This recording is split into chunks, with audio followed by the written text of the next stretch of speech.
Perfect. There we are. Nice. We should be on now. Nice.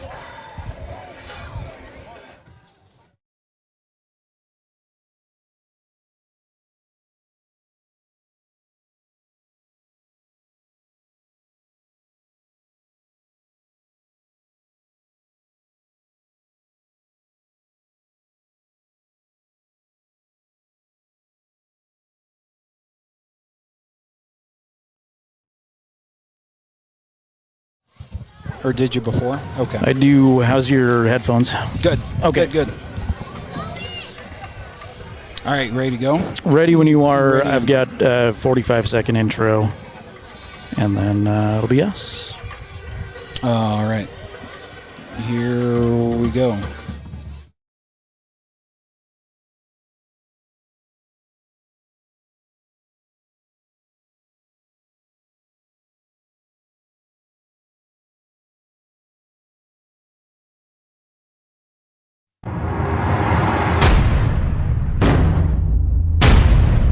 Welcome to the Porter's Tailgate Show. It's about that time.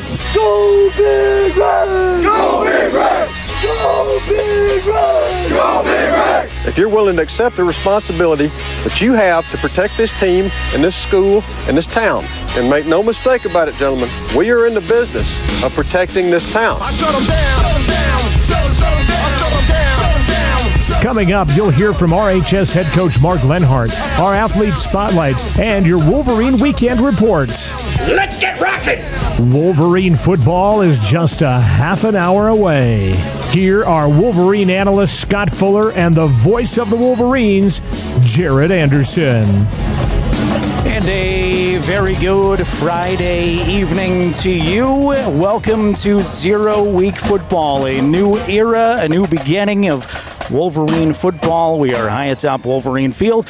I'm Jared Anderson, joined by our camera operator at county10.com, Jason Peterson, and our color analyst, Scott Fuller. And Scott, it seems like all summer you wait and you wait and you wait, and then all of a sudden, here we are, last week of August. It's football time. Jared, good to be with you, and good evening here on this Friday night to everybody listening on Jack FM as well as county10.com and via our YouTube stream. Yeah, there is nothing quite like, even though it's 0 week, even though the stats don't count, there is nothing quite like getting the pads on under Friday night lights and getting out and playing some football. A lot of these kids have been looking forward to this all summer.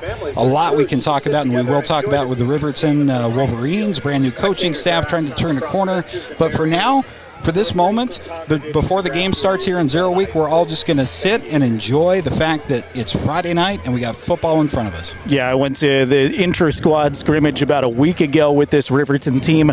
The kids were really excited and flying around and fired up, but then they said, I want to hit somebody else. So they are excited to have an opponent here, 0 week game. And for some reason, I'm not sure how this works out, Riverton and Powell have matched up now 6 years in a row for the first game of the season. A lot of those 0 week games, Powell has gotten the better of Riverton recently. You got to go all the way back to 2015 to find the last time that Riverton has knocked off this Powell squad. We'll throw a lot of storylines at you here coming up very soon, but we've got a lot to get to on the Porter's Tailgate Show, including a conversation with the voice of the Powell Panthers, Scott Mangold, and the new head coach of the Riverton Wolverines, Mark Lenhardt, joined us after practice last night. I'll play back that conversation coming up in just a little bit here as we again welcome you into Wolverine Field as we count down just a few moments between the Riverton Wolverines and the fourth-rated Powell Panthers for 0 week football. Let's take a quick timeout. We'll hear from the opposition. The voice of the Panthers, Scott Mangold, joins us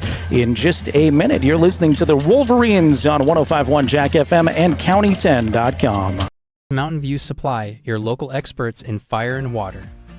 We got everything you need for new installs to accessories, and don't forget our great selection of stoves, grills, and spas.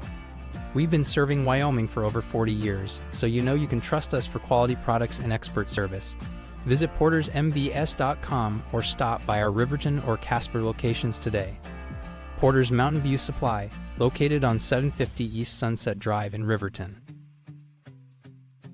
The Tyler Watson State Farm Agency is a proud supporter of Riverton High School Wolverine athletics.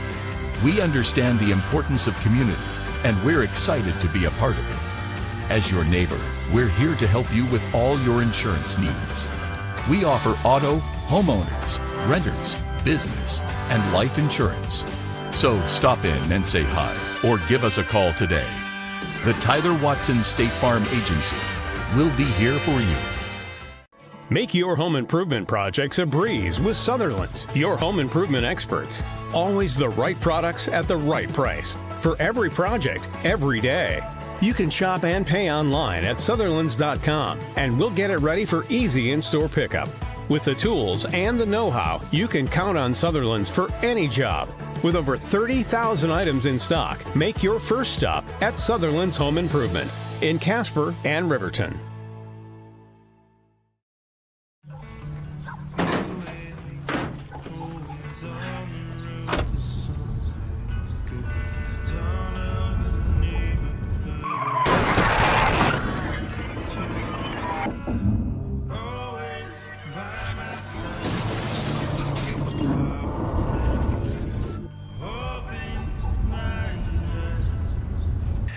Why do we enforce seatbelt laws? Because in real life, you don't get a second chance. If you're looking for an upgrade to your vehicle, Wyoming 4x4 is the place to go for all your upgrade needs. From lift kits to bumpers, grill guards to bed liners, we've got everything you need to take your ride to the next level. We use top brands for our bumpers like Fab 4s, Ranch Hand, and Road and more. So get your vehicle ready and stop at Wyoming 4x4, or give Dan a call at 307-857-3175.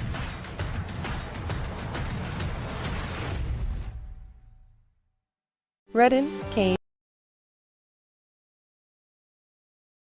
Every Wolverine football game all season long. Watch on the County 10 YouTube channel or listen on 105.1 Jack FM. The countdown to kickoff is on here as we return you to Wolverine Field, less than half an hour away from 0 Week Football. This is the Porter's pregame show as we count you down to kickoff with the Riverton Wolverines hosting the Powell Panthers in some preseason action. Let's go to the phone now and chat with our good buddy across the way from KPOW Powell. Scott Mangold is going to fill us in on the opposition in tonight's contest. Scott has been the voice of the Panthers for a very long time. He was actually mayor of the community of Powell for a while as well, so it doesn't get much bigger in Powell, Wyoming than Scott Mangold. Scott, thanks so much for taking some time tonight. How are you? You bet. Anytime I can talk about football, it's great. I was going to say, it feels like we've been waiting and waiting all summer, and we're finally here. I know it's just 0 Week we're talking about, but it's got to be exciting to get back to football. Yeah, and for Powell, a lot of the players were playing baseball just a couple of weeks ago, so they went right from the baseball field to the football field. Not much of a break for them, so hopefully they'll stay healthy. I was going to say it seemed like a great sports culture in the community right now with a baseball championship, and I know Powell has been excelling in some other sports with some great athletes. Feels like a fun time to be in that community. Yeah, and a lot of times it does, like Cody has shown, that sometimes it does carry over. If you do well in from baseball to football or some of the other sports, that the kids start to get a winning attitude. So we're hoping that's what plays out with the Panthers this year. For football specifically this year, what are the expectations going into it? It seems like there's a lot of returners. Is the community excited for this team? Yeah, it's there's a lot of excitement for Panther football. Like you said, a lot of returners coming back, especially at the skills position, and just try to keep them healthy. We're really interested in Cody Seifert, who last year, if you remember, had 92 yards against Riverton in his first game in the 0 Week, and then the first week he had over 200 yards rushing, and then he was injured. He was Powell's primary running back and also their kick returner, and he went down with an injury. After that, we had another injury to a running back, so our running backs were dropping like flies last year, Fiona Wisniewski ended up taking over and actually had over 100 yards rushing against Cody in one of his big games. But hopefully the depth of Powell's running back will be okay, and that Cody Seifert can return to what he started off with last year, and that will give Powell's passing attack a little bit of a break. Most teams were focusing just on Powell passing the football last year, and maybe a little more balanced attack might be better for the Panthers this year. And then, if I'm not mistaken, too, Jet Schwann back at quarterback and has quite a bit of experience in that position. Yeah, and for Schwann, he of course was our catcher on the state championship baseball team, and he has developed a strong arm and a quick throw, and he can throw on the run. And I think that helps him out quite a bit, being an all-state catcher to being a quarterback, where if you're throwing to running backs or short passes across the field, quick snap throw, and he has really developed a strong arm. He's also a little bigger this year, and he certainly has some very good returning wide receivers on the team, including another All-Stater in Trace Emerson. So with Schwann, his problem last year was forcing the football in, and he had a number of interceptions last year. Trying to hit Panther uniforms instead of the opposition is going to be a key for him this season. Defensively, what are some of the names we should keep an eye out for? Like I said, I know it's 0 week, so we don't know a lot about maybe some of these younger kids yet, but are there a couple of big names on the defensive side of the ball? Well, one of them, Trevin Abraham, the Abraham family has been big football names in Powell for quite some time, and he led the team really in tackles at his linebacker spot last year. He is also one of our running backs, and he is a really tough kid out there, and he is going to be a key, along with, as I mentioned, Fiona Wisniewski, who was filling in as running back, but he's also a very good linebacker. Stenerson keying the secondary at the safety spot. He's going to be a key as they return just about all of their secondary. Up front, they're going to be plugging in some other big kids. As a matter of fact, I went and watched the scrimmage, and the sophomores are very big for the Panthers this year, and they're going to be plugging in on the line. Stetson Schutman is one of the returners at the tackle spot, and he has gotten bigger. And I think the wrestling program has helped him out in that remark. So I think the depth of the front line defensively is going to be a key for the Panthers. They should be able to stop the run. Getting pressure on a quarterback, that's a little different story. Some of the big kids rushing quarterbacks. So we'll see. The defense last year wasn't bad. They were really good against the run last year, but it was the secondary that had its issues, and that's going to be a key for the Panthers this season.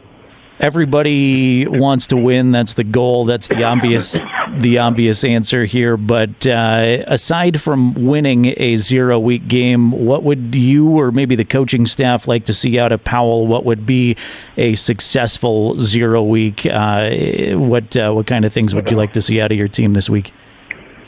One thing you're going to see in 0 week is kids coming off the bench, just about every kid getting some playing time, and I'm sure that's probably going to happen with the Riverton's program too, is seeing how the backups will work and seeing who can fill in at different spots. I know it gets a little bit warm at the end of August, so it's a good idea to send in a lot of subs, but that's one thing that Coach Kistler is going to be looking for, is the backups, how they perform, or if they are going to be, if they're asked to come into the game, if they can perform. So you're going to see just about everybody who makes the bus trip come into that varsity game. My final question for you, Scott, just curious about your thoughts on 3A as a whole. It seems like we've been watching the Cody show for a while. Star Valley's been very talented, but what do you expect from 3A overall, and where does Powell fit in this year? Well, one thing that it's going to be nice not to look across and see Luke Talich as the quarterback for Cody anymore, and also Nelson, the running back. But it's Star Valley, I think that's going to be the team. So look for Cody, I think, is going to rebuild, but they still have a lot of good skills players. I think Douglas is going to be still tough with their passing attack, and I think Buffalo is going to be much improved too. So it's going to be Star Valley to lose because, as you know, they just reload, and they always have a big line and some very good skill positions. But last year was senior heavy for a lot of those teams, and for Cody and Star Valley, they're trying to reload, but they're not going to have the talent that they had last year. All right. Well, Scott, safe travels this weekend, and best of luck all season long to you and your Powell Panthers. Really appreciate you taking a few moments today. Look forward to being back at that beautiful stadium in Riverton.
The Riverton High School Choir leading us in the Star-Spangled Banner here before Riverton and Powell 0 week football. Jared Anderson, Scott Fuller along with you from Wolverine Field as we continue the Porter's Tailgate Show. Of course, the longtime voice of the Riverton Wolverines, John Gabrielson, was unable to make it this year to do Wolverine games. He is going to provide some contributions, though, on our broadcast here from time to time, including a very cool look back at some series history he'll have on the Porter's Tailgate Show every week for you. So without further ado, let's turn it over to the one and only John Gabrielson.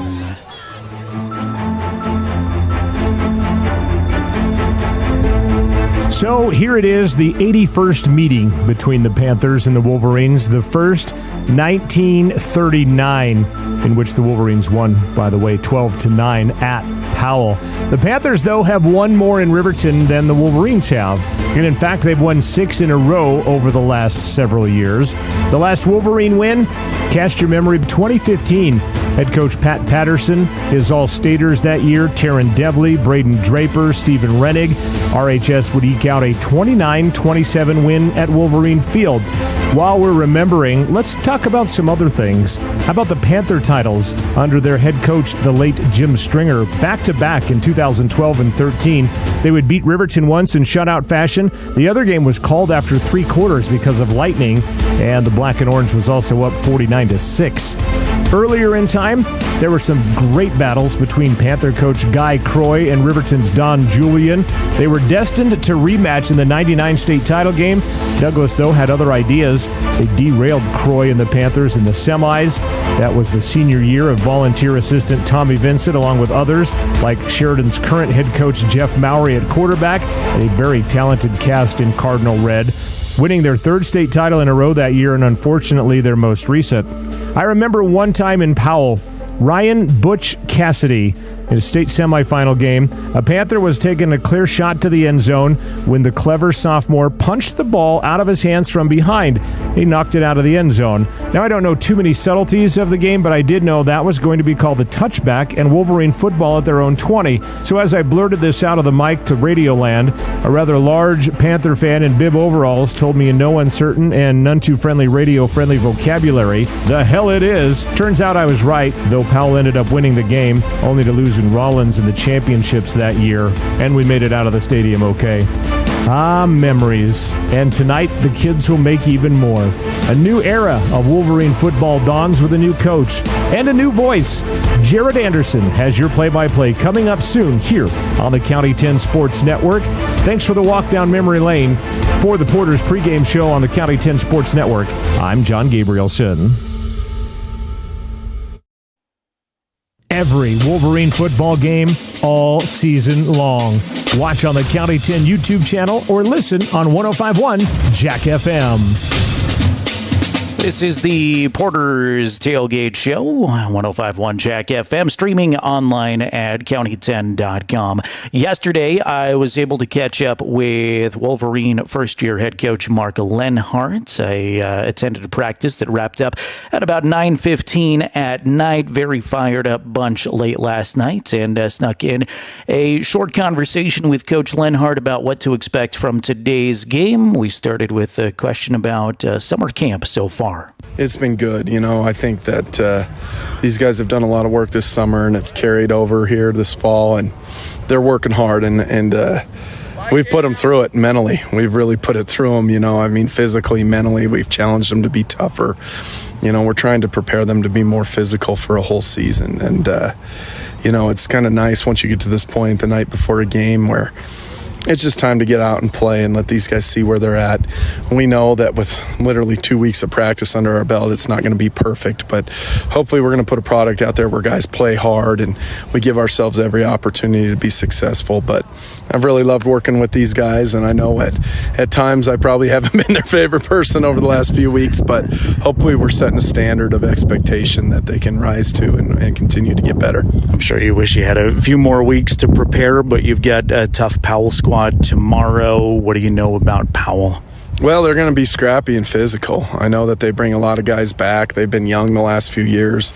I think that the Schwann kid throws the ball really well. The Stenderson kid is one of the best, if not the best receivers in 3A. And so we're going to be tested right out the gates by these guys. And that's good. That's what we need. We need to find out how we've grown and where we need to get to. And, I hope our guys come out and compete for 48 minutes. When you're trying to rebuild a program, we're not trying to focus so much on results, but just the process and what that takes. And hopefully, one of our goals is to play hard for 48 full minutes, regardless of what the scoreboard says, and just start building the mentality of we're here to play ball for every second we're on the field. I think you answered my next question. Everybody wants to win, but 0 week is a little bit of a different animal. What will you be satisfied with if you see it out of your kids tomorrow? Truthfully, it was just that. 48 minutes of playing hard. We know that it's not going to be perfect, but, I just want to see these guys compete. We can scheme, we can X and O, we can teach techniques, we can do those things, but if they can't apply it on the field, then we have a lot of work to do as coaches, and that's our job, is to try and bring the best out of these players. And, I don't think that we're devoid of talent. I think we've got some guy. We got good size up front. I think we got a dual threat quarterback. I think we got a couple solid receivers. We got a couple kids who can run the football, and so we're not overly deep, but I definitely think that we've got enough tools to be competitive. And gonna have to cut that interview short here as we are ready to go early in the evening, about 3 minutes away from our scheduled start time. We are rolling, and a touchback courtesy of Hunter Saltzgaver, the sophomore kicker for the Riverton Wolverines, as it'll be Powell possession first. Glad you have joined us on the Porter's Tailgate Show as we are ready for football. Of course, Wolverines in their home cardinal red uniforms, those black helmets with the Wolverine R-paw on the side. You've got the Powell Panthers in their away white uniforms trimmed in orange and black. I'm Jared Anderson. Scott Fuller alongside Jason Peterson running the cameras for our County 10 YouTube stream. Glad you are here, and Wolverine football 2023, the Mark Lenhardt era has officially begun. Jet Schwan in the backfield as a running back to either side. Two receivers to the top of the screen, one to the bottom. He'll go to the guy on the bottom of the screen. That's Trey Stenerson, the wide receiver you've heard so much about, who picks up an early first down and a gain of about 17 right away. That was a very nice hitch there by Schwan. Press coverage on the outside by Riverton. He waited a beat, found the zone in the secondary, and completed it for a first down. It's obviously a good first play of the first drive of the new season for Powell. Same formation is Schwan out of the gun. Give will be to Cody Seifert, who blasts right past the first guy to try to tackle him. Will pick up another first down, gain of about 12 ultimately there. So through the air and on the ground, back-to-back first downs. Yeah, we'll talk about what Riverton wants to do in this brand new Coach Lenhardt era. Obviously, a lot of work to do throughout several seasons ahead. One of the first things you look for as a brand new head coach installing a brand new system, regardless of what you're going to run, is controlling the line of scrimmage. So far, 2 for 2, 2 plays by Powell, 2 first downs. Schwan out of the gun will pitch it to Seifert. Seifert with another nice crease off the right tackle. He'll pick up 6, maybe 7 on that carry, and another big gain on first down this time for Powell. Yeah, very nice job there on that last play by the right tackle for Powell, sealing the edge, bringing the defensive line exterior in, and it was open sailing from that point. Gain of 7, so the first second down that the defense is going to see here for Riverton. Let's see if they can get them off the field, force maybe a third down situation. Fourth play of the drive. Schwan working out of the gun again, has those 2 in the backfield with him, 3 receivers. Snap and a hand to Seifert. Seifert going to try the right side again. He's got another first down and a lot more. Seifert's off to the races to the 10-5. Touchdown. Powell Panthers, 4 plays, and Powell scores on a 44-yard run from Cody Seifert. And see the same look we saw on first down there here on second down as we look on the Gambles replay. Or we try to. I'm still figuring that tech out there, Jared. But what you would have seen is the exact same look with a nice ceiling on the right side by the Powell offensive line and pretty smooth sailing on the fourth play of the drive for Powell. Jet Schwan, the quarterback, on to attempt the point after touchdown, which is up and through the upright. So we haven't played 2 minutes into 0-week football, and the Panthers on the board already, and 79, 80 total yards of offense on that drive from the Panthers. Took them just 4 plays to score, and it's 7-0. Powell on top here early on. So obviously that's not the start you're looking for here for Riverton. Powell and Riverton, as you mentioned, Jared, have played each other in the 0-week game somehow 6 consecutive times in a row, both locations. I think both underclassmen coming into the season know exactly what to expect. And I think the trick for Coach Lenhardt and the Riverton Wolverines is to try to find moments to beat that expectation. Very first drive of the season, they go right down your throat, but we got plenty of time left here in the first quarter, let alone the rest of the game. Let's see what Riverton's offense can do here to answer and go from there. Went to practice last night, the tail end of it, and Coach Lenhardt said mistakes are going to happen. It's 0-week football, but we can't continue to make mistakes after one mistake. So you throw a pick, you get right back on defense. You give up a touchdown, you come back and you answer. So we'll see how the Wolverines do with that here as they're about to receive for the first time this season. Jet Schwan has things teed up for the Panthers. Schwan to kick. Schwann will put the toe to it. High spiraling kick that goes over the outstretched hands of Ty Sheets. And a touchback for the Wolverines. So RHS will start their first possession of the season here in 0-week preseason football from their own 20. So I think both sides of the ball here, Jared, what you're looking for, regardless of what your scheme is or first game stuff that you want to minimize is stupid penalties. Haven't seen any of that yet from either side. Controlling the line of scrimmage on both sides of the ball I think is pretty important. Defense has some work to do, as we just saw for RHS there. We'll see what the offensive line for the Wolverines can do to try to just control that line a little bit and establish something on the offense. Derek DeVries is the senior quarterback for the Wolverines. Bunch formation to the right. Play action, and he'll get it to Sheets. Sheets has a little bit of space down the right side and will ultimately pick up a first down. Gain of about 11 on first down. Nice completion, DeVries to Ty Sheets. See if we can get that replay going here. Yes, indeed. So this is a beautifully designed play. Let that edge rusher go. Let the back get in the flat. And you're in that second level of the Wolverine defense. That is good play design. And a first down, that's off to a good start. We'll take that. Absolutely. One play, one first down. The Wolverines coming off a meeting with Powell last year where they managed, I believe, 5 first downs. DeVries hobbles under center a little bit. Hopefully that's nothing to keep an eye on. We'll send one man in motion. Now give it to the last guy through, who pushes the pile forward for a few yards. I believe that's Jordan May, and there it is, Jordan. And May will pick up a gain of 5. Abraham and Carter. Left side of the offensive line here, as you'll see. This is what I'm talking about, controlling the line of scrimmage. Look at the forward momentum by the left guard and the center. And that is a solid gain. You'll take that every play all game long. Trevin Abraham came up with the tackle for the Panthers. I'll try to work in some defensive guys every once in a while, too. Abraham, one of the leaders on this team defensively. You heard Scott Mangold, the voice of the Powell Panthers, mention how high the expectations are for that young man this season. Give is to May again, who's met at the line of scrimmage, plows his way forward for a gain of maybe 1. See a couple of very conservative, I think you'd call them, Jared, play calls so far. 3 in a row. You got the very safe pass in the flat to get the first down. Now 2 run plays in a row. Now it's a more overt passing situation, and we'll see what Riverton comes out here. You see they're 5 wide. 3rd down and 4 from their own 37. First 3rd down of the season for the Wolverines. DeVries stands in the gun, looks at his new head coach, Mark Lenhardt.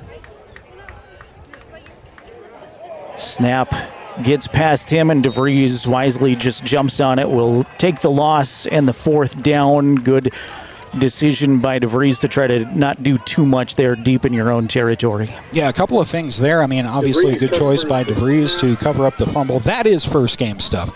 Quarterback, center exchange from the shotgun. That's going to get better as the season goes on. I think the offensive line looked good on that first couple of plays of the drive. Riverton does have to give up some field position here, but stuff to work on. Ooh.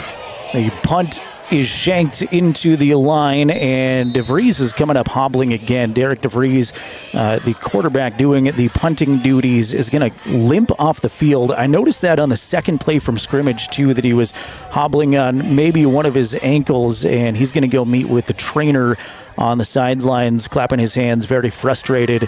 There is Derek DeVries. Yeah, it seemed to occur on his plants as he tried to pooch or punt that ball, and it might have been exasperated, as you mentioned, Jared, from the previous series.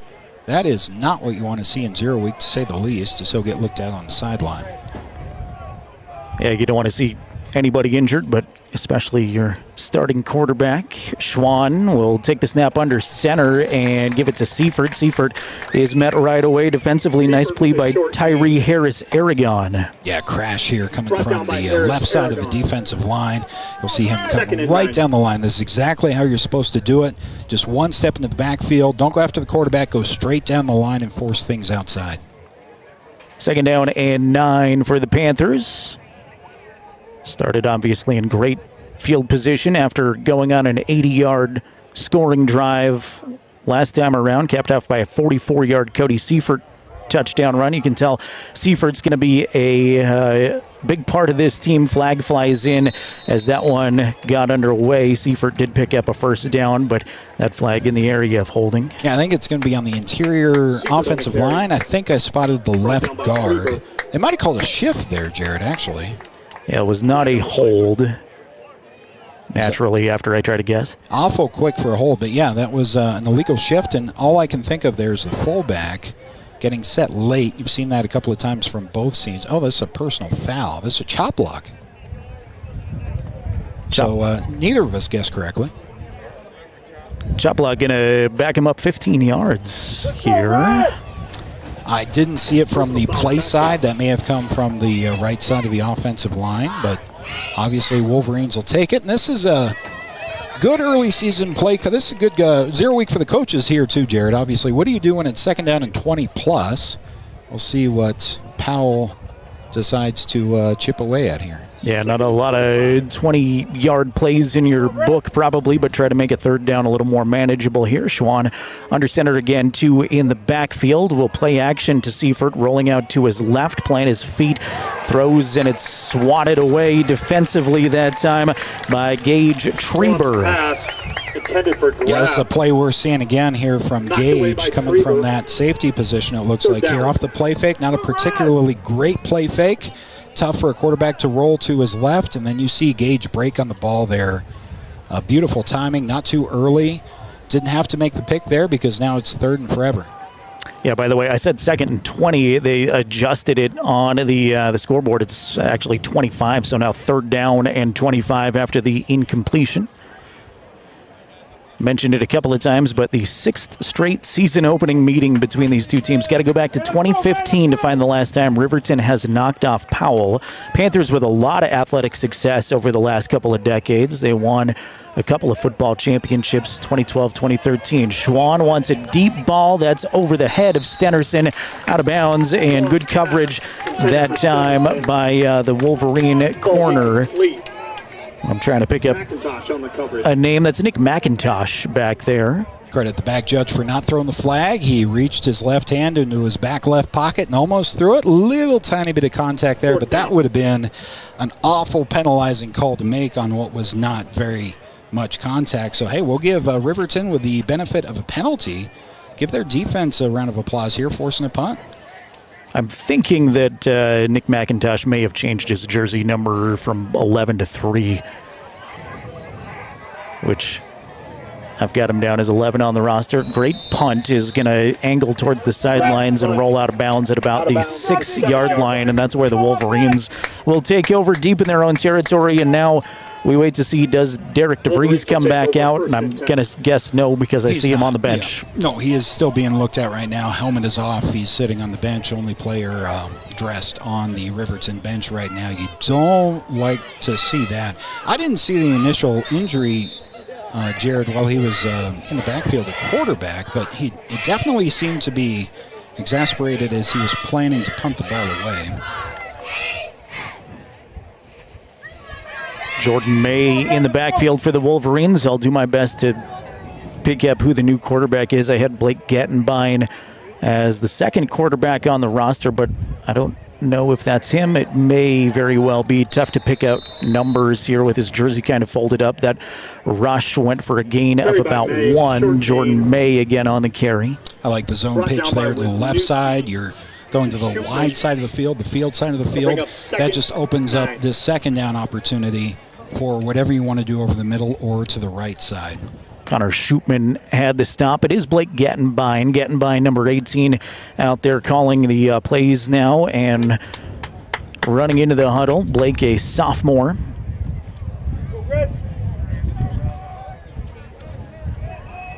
And in the meantime, a couple of trainers and the athletics director all huddled around Derek DeVries, who's getting some tape done to his leg. Gattenbein wanted a deep ball there over the head of Nick McIntosh. This is the right read. This is press cover 2, and you stretch that safety out. As we take a look here on the Gambles replay, you'll see that press. Those two safeties drop back on the snap.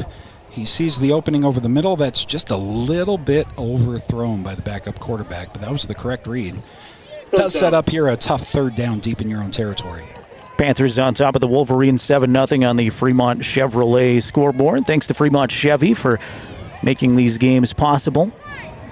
Gattenbein in the gun this time. He's got 5 receivers. Oh, beautiful. Run a little screen pass as Gattenbein gets dumped in the backfield, but a lot of room for Jordan May, who lumbers across the 30-yard line. Big pickup there, and a nicely designed play by these Wolverines. Nicely executed, too. That's a great play call you see here on the replay. There is no safety. There is nobody high. This is the perfect play call with a little bit of pressure here from Powell. There is nobody in front of the back. First down, and then about 12 yards on top of that. That's a positive sign for whoever is calling in plays. Not sure if Coach Lenhardt is doing that, Jared, but that was beautifully called. Don't know the ins and outs of things either here in 0 week, but I know that Coach Lenhardt was going to run the offense and defense play calling. At least at the beginning of the season. There's another first down as DeVries back into the ball game. Gain of 15. And a gain of 15 on the reception. Good to see DeVries back into the game here. This is taking some pressure off your offensive line when you do a little bit of counter action here. Couldn't quite see it on the replay there, but this is basically a counter play action to the right side. Send the fullback or one of the backs out into the left side. And this just stretches the field horizontally, Jared. This makes the defense respect both sides of the field, the wide side and the short side. That opens things up a lot. Takes a lot of pressure off your offensive line in the backfield, too, blocking-wise. Was Ty Sheets on the reception as I was still looking down at my stat sheet from the previous play, trying to calculate that. Ty Sheets picking up another first down for the Wolverines. Good tempo, and you got to be excited to see this for Wolverine fans. There's Sheets again with another first down, slip another tackle, and he's inside of the Powell 40-yard line. DeVries to Sheets again, and I think they've gone back-to-back for about 15 yards. That last one was 15. That one is another of about 15, and they're all the way down to the Panther 39. Yeah, this is just a pump fake to the counter right side and send the screen out to the left. DeVries still limping, as you can see there, coming back, receiving the play from the sideline. So far here in the second drive of 0 week, Jared, I'm extremely impressed with the offensive play calling. They feel like it feels like to me they have Powell on the ropes in terms of what's coming next. Tough to tell within the first 10 minutes of a ball game, but you kind of get that pit in your stomach after an 80-yard drive to start things, but then a nice defensive effort from the Wolverines to get the ball back. And like you said, I think Wolverine fans very excited to see these first downs and a really nice tempo to the offenses. Coach Lenhardt and the Wolverines going to take a timeout here. Again, want to thank Gambles for our replay sponsor, Myers Gambles in Lander, making these broadcasts possible. They do offer free delivery within 30 miles of their Lander store, which includes Riverton. So great customer service there with Shane and the crew at Myers Gambles. I can vouch for that. Just bought a washer dryer from Gambles in Lander a couple of weeks ago, and sure enough, true to your word, they did drive it over, and they not only delivered it, but they installed it for me, which is good if you've ever seen me try to install anything. Gonna say you and I both. Fun to see Friday Night Lights back here in Riverton. The cheerleaders out in full force. The marching band is here, and pretty well attended home side of things. Some of the Powell fans across the way have made the trip down from that area in Park County, but it's just great to see football again, and really a pleasant evening so far. Knock on wood that we don't get those showers that were projected earlier in the day. There's a little bit of a breeze going across right now. You may be able to catch the flags in the distance every once in a while, but we were about 75 at kickoff, partly cloudy skies, and I would say more sun shining through now than there was most of the day. DeVries is hobbling again here as we're back to action.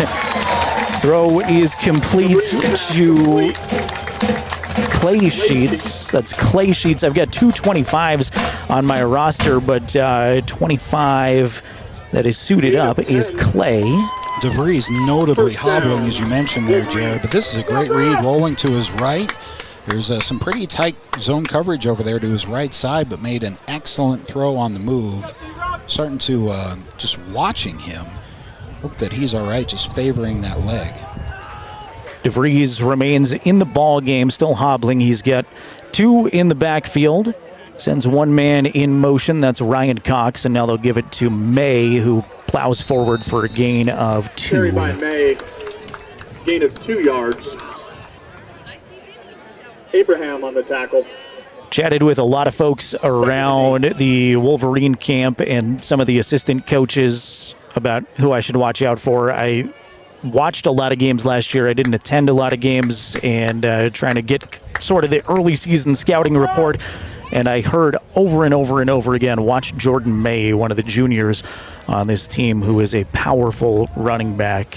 It sounds like, Jared, first game calling for me, first season watching him, but they do have enough returning to create some kind of a leadership base, starting with DeVries, who's playing hurt right now.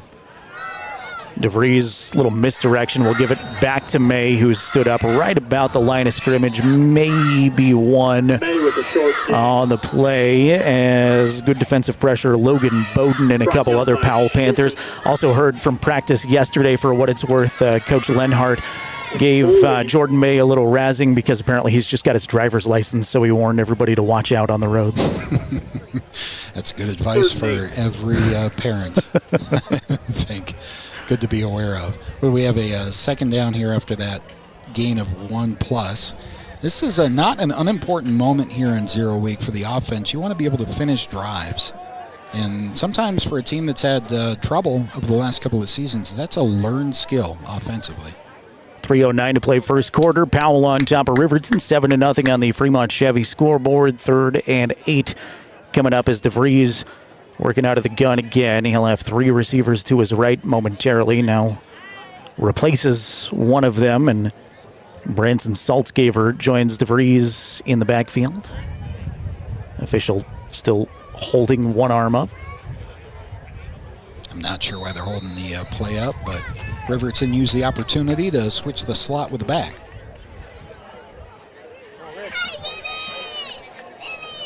DeVries almost got the defense to jump, but they get back on the right side. Not sure why you don't get a flag there, but this is a good coaching move, I think, to call it in from the sideline after formation to see what the defense is in. DeVries aired out to the corner of the end zone. Jump ball is knocked away. Well defended by the Panther defense that time. Was intended for Ty Sheets. This is a tough spot. This is a shot that's called pre-snap, and you don't throw that ball off your back foot ever. It will not end well. Kind of something that was made either from the sideline or DeVries himself saw it pre-snap, but did not have enough time in the pocket to step up and deliver that ball the way it should have been. Fortunately for the Wolverines, was not picked off. Does bring up a 4th down here. Appears the Wolverine offense will stay out there, kind of in that you don't gain a lot if you're going to punt it, and probably a little too far out of field goal range. So try a 4th down and 8, first 4th down of the season for the Wolverines. Oh. Wide open here on the throw is Branson Saltzgaver, who picks up the first down. Give DeVries credit there. A lot of patience to wait for that play to develop, and Branson Saltzgaver wide open. Yeah, that's a great point. Play the wrong replay there. Play the right one so you can see this drag route, as Jared just mentioned. Nice patience by DeVries in the pocket. Does wait that extra beat to find that drag route. I will play the right replay if we have time here. I promised I wouldn't say this, but it is 0 week for the broadcasters as well.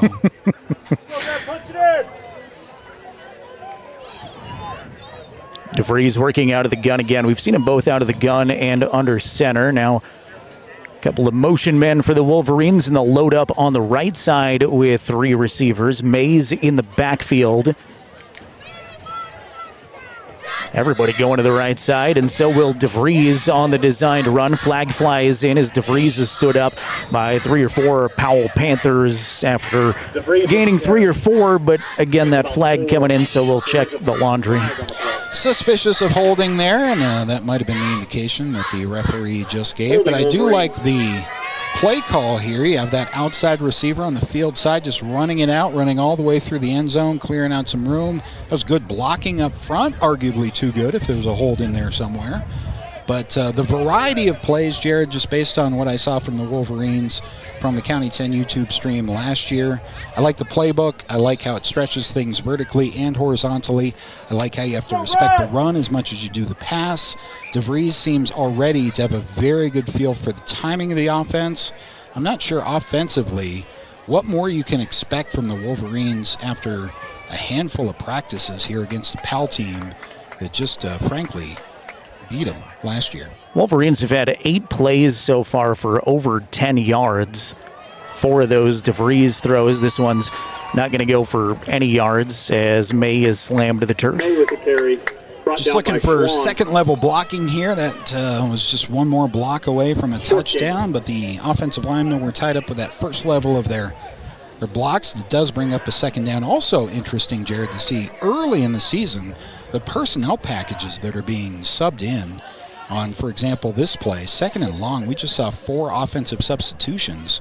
That's a complicated concept for kids to understand after just a couple of practices early in the season. 2nd down and 18 after the run for not much from May and the penalty as we close in on 1 minute to play first quarter action. Fake the give to May. DeVries will dump it off again to Saltzgaver, who picks up maybe 4 yards on the play to the right side, and that's going to still set up a 3rd down and long. They'll give him 3, according to the public address announcer. Instruction manual here on how to do a play fake. Don't just go through the motions. Look at him. DeVries put that in his pocket and sell it for an extra second. A lot of patience, and that freed up his receiver in the flat. DeVries unofficially has thrown for 55 yards so far on his 5 completions. Blake Gattenbind had come in to throw a very nice 20-yard pass and pick up a first down after DeVries hobbled off. Good play, touchdown Wolverines. DeVries finds Nick McIntosh, touchdown Wolverines. Touchdown Wolverines. You see trips to the left side here. That's the field side, the wide side, single coverage on the right side. Safety is so preoccupied with what to do on the field side that it's tough to respect the short side. Beautifully thrown ball by DeVries right to the back right pylon. Touchdown Wolverines. How about that? We're all tied up. Saltzgaver extra point is up and good, and the Wolverines are on the scoreboard. DeVries to McIntosh for the touchdown. Saltzgaver adds the PAT, and we are tied at 7s. Already hear the cannon blast in the first quarter. That cannon didn't get a lot of work over the last couple of years, so a refreshing sound, I think, for Wolverine fans. I don't know what Wolverine fans could want more than that offensive drive. We have adversity in DeVries, who was injured very early in the game. That was a long, time-consuming, high play count drive that featured runs, it featured counters, it featured screens, and a nice little mid-range shot there. That's a showcase of anyone that wants to play Riverton. Don't overlook this offense. You have to respect the entire field after just 2 offensive drives here in 0 week. 7 apiece on the scoreboard as the RHS pep band and cheerleaders make some noise awaiting the kickoff. It's going to make Powell think a little bit. This isn't the same Wolverine team they played last year. Saltzgaver will put the leg to it. A low kick on a bounce, handed back to Seifert. Seifert across the 20-yard line, spins across the 30. Now he's got a lot of open space. Finally pushed out of bounds before making midfield there to knock him out of bounds. Cameron Vincent, but a nice return for Cody Seifert. There was a little reverse action there on the kickoff return. One of the indicators for just fundamental tackling, I've always thought, in early season games that you can kind of get a good read on is those special teams open field scenarios. And that is something that Riverton struggled against Powell with last season as well. We do have to keep in mind it is very early in the season. Schwann Out of the gun, take the snap, look to throw on Stenerson. Good job by Stenerson to turn around, and good timing there between Schwann and Stenerson, and they'll pick up a gain of 10 right at the sticks for the first down, maybe, or second and inches. No, it'll be a first down. That's enough for a That was Powell a good first quarterback down. read on what looked like a Palms coverage, where it appears it's man-to-man straight up, but then that safety, the slot corner, at least comes down. He's responsible for the boundary. And the only way you beat that's a quick throw, and that's exactly what Panthers got on that first down play. Panthers quickly into their own territory after the first down. He's lined up offsides there, Jerry. Schwann on the design quarterback keeper, going to pick up another first down. Now Schwann off to the races to the 10, 5, and 2 plays after Riverton scores their first touchdown of the season. The Panthers have answered. Let's see if we can see that lineup here on the Carries it in the end replay. zone. Touchdown. On the Powell. correct replay. What you'll see here is, depending on where we start the replay here, there we go. Yeah, it's lined up in the neutral zone on the offense. It was not called. This is just a great individual effort up the sideline. We talked about Schwann's athleticism and a very impressive run. Some tackling a little bit to work on there for the Wolverines. PAT from Jet Schwann is up and good, so all 7 points there, courtesy of Jet.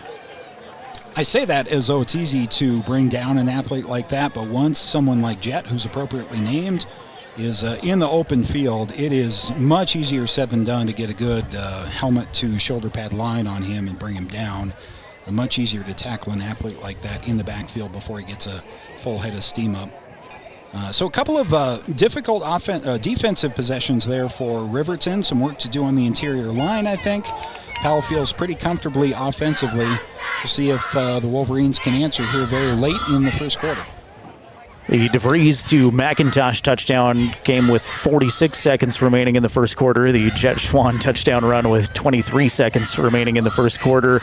Schwann was the leading rusher for this Powell team last year out of the quarterback position statistically, and we haven't gotten into the Cody Seifert situation where he played 2 games last year, was dominant on the ground, and then got an injury that basically ended his season. Keona Wisniewski came on out of the backfield, did really well. Case Bradish saw quite a few carries last year, too, for Powell, but the Seifert injury really affected their team for the remaining part of the season, and Schwann picked up that leading rusher category statistically from the quarterback spot. He's also the leading kicker on this team as he puts the end over ender to about the 2-yard line. Sheets is on the run with it. Actually, that's McIntosh. McIntosh has a flag fly, but slipped out of one tackle and will take it across to about the 34-yard line.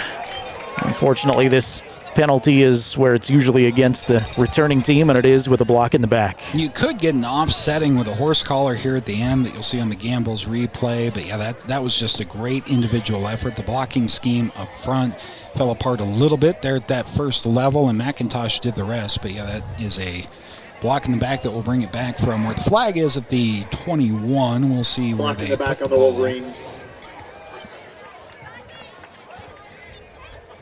Long final minute to the first quarter here. We've seen a couple of touchdowns and now work through the penalty as the officials look like they're going to place it at the 12-yard line. First and 10 at the 12.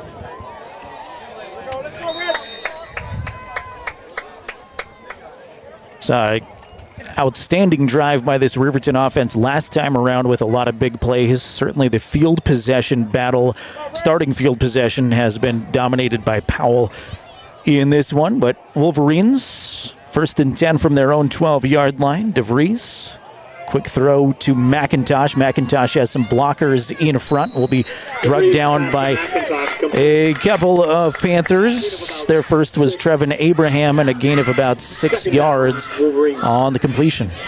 Once again, just a basic receiver screen here, but it forces the defense to respect all sides of the field, sideline to sideline. Receivers are never going to throw the best blocks, but makes the defense think twice about coverage. Into the first quarter on your Fremont Chevrolet scoreboard, it's the Powell Panthers 14, the Riverton Wolverines 7. We'll take a quick break. Be back with the second quarter right after this on county10.com. Mountain View Supply, your local experts in fire and water. We got everything you need for new installs to accessories, and don't forget our great selection of stoves, grills, and spas. We've been serving Wyoming for over 40 years, so you know you can trust us for quality products and expert service. Visit portersmbs.com or stop by our Riverton or Casper locations today. Porter's Mountain View Supply, located on 750 East Sunset Drive in Riverton. The Tyler Watt.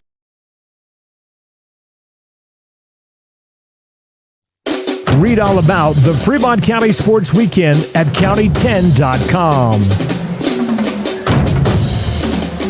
Welcome you back to Wolverine Field here. Jared Anderson and Scott Fuller with you. Jason Peterson, our camera operator, high atop us here, bringing you the sights and sounds from RHS. A new year and a new era for Wolverine football as the Mark Lenhardt era has begun. Powell found the end zone twice that quarter. Riverton scored with 48 seconds remaining in the first quarter to make it 14-7.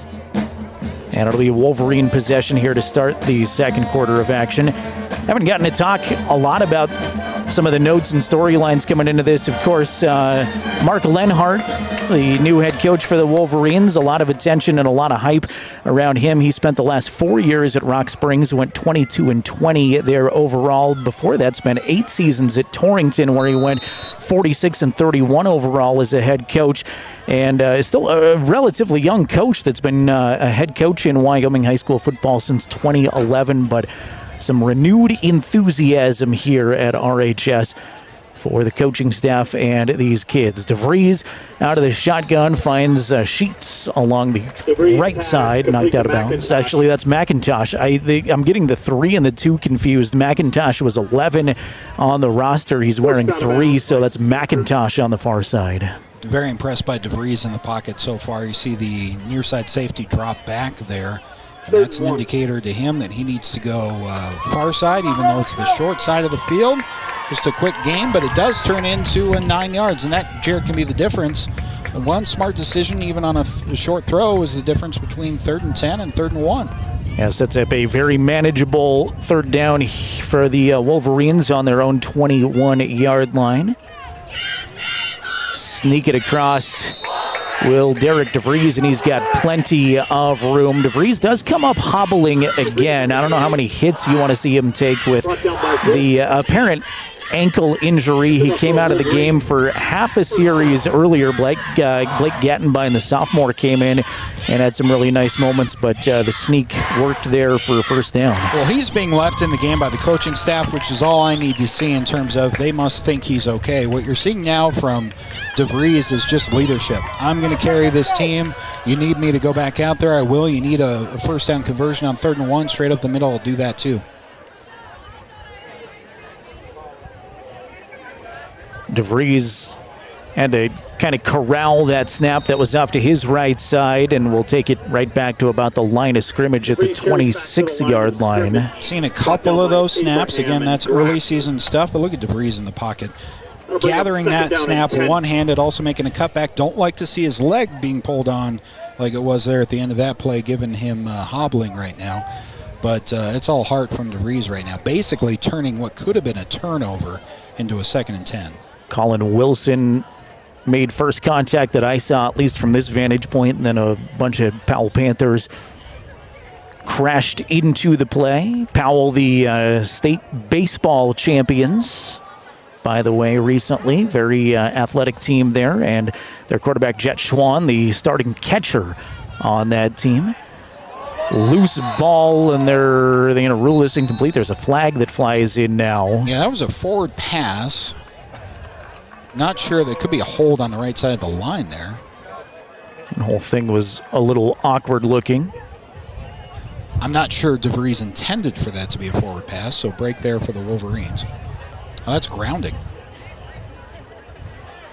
Which, honestly, Jared, is a good call. Grounding against the Wolverines. Did not get back to the line of scrimmage. No receiver in the vicinity, so that is the correct call. Kind of a drive-killing call there against the Wolverines, but that is so maybe it was intended to be a forward pass. I guess you'd take that over a fumble, but it sets up a 3rd and forever now. We were just talking about the 3rd and 1 situation that was very manageable. This is less desirable. I don't think you want to show too much of your screen game on tape because I have an early feeling that Riverton's going to make a lot of hay with their screen game, so this could be a draw or something pretty simple just to eat back a chunk of it.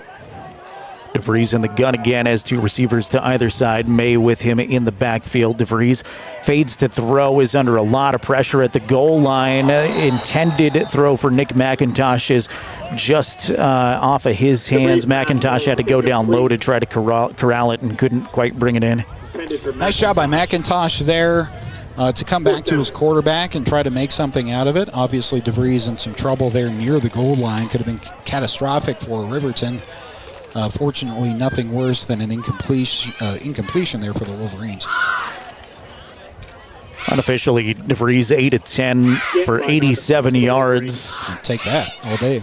Second unofficial incompletion of the ball game there.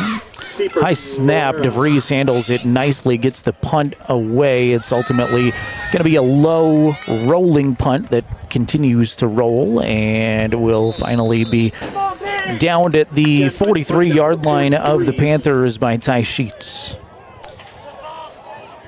So early on here in this game, we've seen a couple of scoring drives from Powell, and Riverton now has a relatively short field to defend against. You want to start up front with that front 4, that defensive line. So far, a point of attack, winning the front of the line of scrimmage offensively for Riverton. Powell has had more of their way when it comes to their offense against Riverton's defense. So I think you start with stopping that run between the tackles first and foremost is just a basic priority, and force a couple of passes here to gain some yardage for the Panthers here on this drive.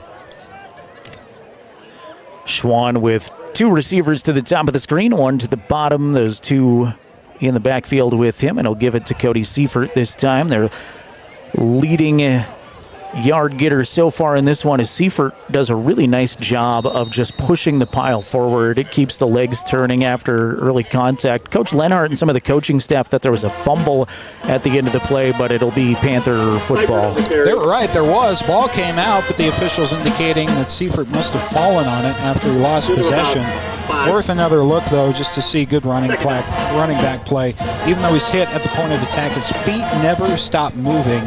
And for Seifert on that play, that was the difference between a gain of 1 where he was hit in the backfield to a gain of 5. You just keep those feet going. Seifert very low to the ground, obviously an upperclassman, very experienced. And that is how that is done. 9.5 to play, second quarter. 14-7 Panthers on the Fremont Chevrolet scoreboard. If this time is not to Seifert, so I've got to double check. I think that's Case Bradish. Nope, that's Trevin Abraham. Abraham was in the backfield that time. Don't know if I've seen Abraham in the backfield so far, but his first carry brought down by Vincent will bring up a 3rd down and 2. Small wins here for the defense. You see the motion going out to the far side, but the Riverton defense does not fall for it. They'll counter back to the short side, and they are able to force a 3rd down. Schwann out of the gun. Boy, that was almost well-timed by the Riverton corner, but still gathered in for the first down. Ethan Melton. Yeah, it's just a timing route. It's just a stop, and that's about as well as you can defend that route. You don't want to jump it too quickly for the double move potential there. You want to respect the deep threat even after the receiver has stopped. There is not a whole lot you can do, especially on the field side, the far side, to defend against a stop route like that that's so well-timed. Schwann now unofficially 3 of 5, 34 yards, and does have a touchdown on the ground as well as he fades to throw and wide open with a lot of space is Dawson Griffin. Griffin is into the end zone for the Powell touchdown from 44 yards out. So Powell has now scored from 44 yards out, 43 yards out, and again 44 yards out. You see that single high safety here on the Gambles replay, and you're going to see that safety come down a little bit too far, and that slot receiver go right over the top, and that's all it takes. That's a good throw. Good play call, good execution there by the Panthers. Good time for Dawson Griffin's first catch. PAT is once again up and good. And now on the Fremont Chevrolet scoreboard, it is the Powell Panthers 21, the Riverton Wolverines 7. Why don't we take a quick time out here? We're back with more Wolverine football on county10.com. Mountain View Supply, your local experts in fire and water.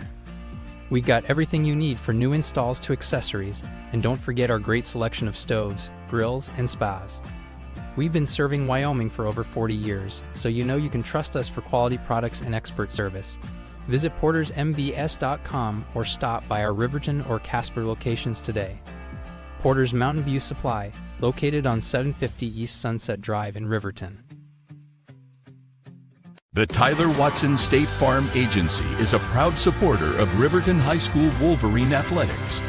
We understand the importance of community, and we're excited to be a part of it. As your neighbor, we're here to help you with all your insurance needs. We offer auto, homeowners, renters, business, and life insurance. So stop in and say hi, or give us a call today. The Tyler Watson State Farm Agency will be here for you. Friday. Friday, Friday, Friday. Friday? Friday. How about Friday? Friday, Friday. All right? The weekend starts here. It's a Friday tradition. Wolverine football is on the air. Here are Wolverine analyst Scott Fuller and the voice of the Wolverines, Jared Anderson.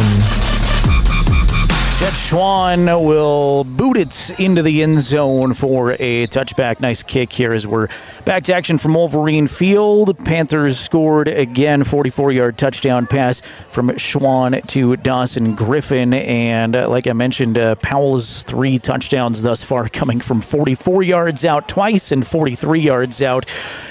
So some deep passes and then one run from Jet Schwann to the house with 8:14 to go in the half. Riverton could use another nice drive here, Scott. Yeah, offensively, been very impressed with Riverton. This is a good test drive for them late in the half, and they're down a little bit.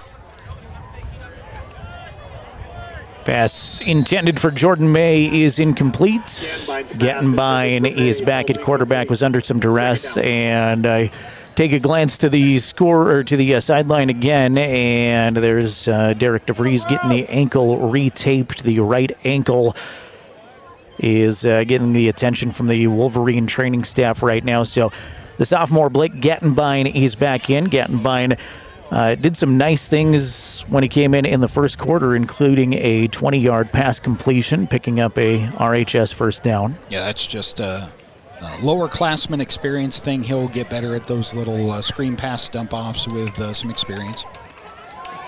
One man in motion for the Wolverines. Gattenbein going to carry it to his right side, and he's drugged down behind the line of scrimmage for a loss of a couple. Brought down by Wisniewski. Do you like the play call and look good as a ball carrier? Tried to throw that stiff arm out there. That's a scary call as a quarterback sometimes, especially to the short side of the field. Some of those interior guys can move better than they used to and are big and scary looking. Now it's a good test for the sophomore here, Jared. This third down is a pretty obvious passing situation. I wouldn't dial up anything too crazy, but give him something with 2 reads, maybe something deep over the middle, something that has a chance to succeed in terms of getting the first down. Taking a while to get the play call in here, though.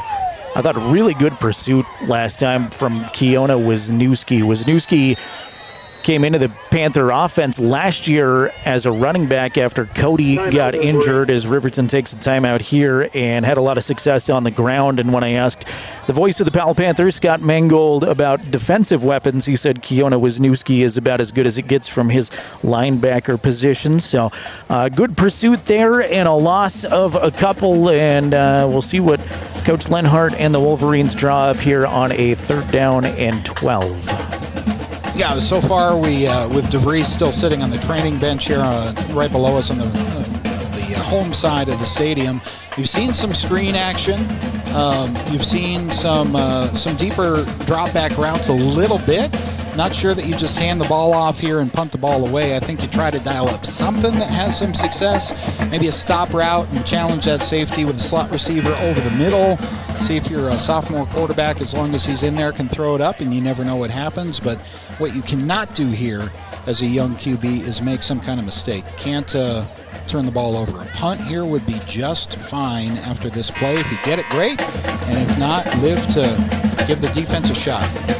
Quite a few 3A teams participating in 0-week games this evening, including Riverton's cross-county rivals, the Lander Tigers, who are in Cody for a 7 o'clock start. You can watch that one, too, if you're interested, on County 10's YouTube channel here in about 12 minutes. DeVries out of the shotgun, and some motion on the right side. I believe Ty Sheets, the senior, will draw the penalty. He's on that offset tight end position. Teams call it different things, but that is early season stuff.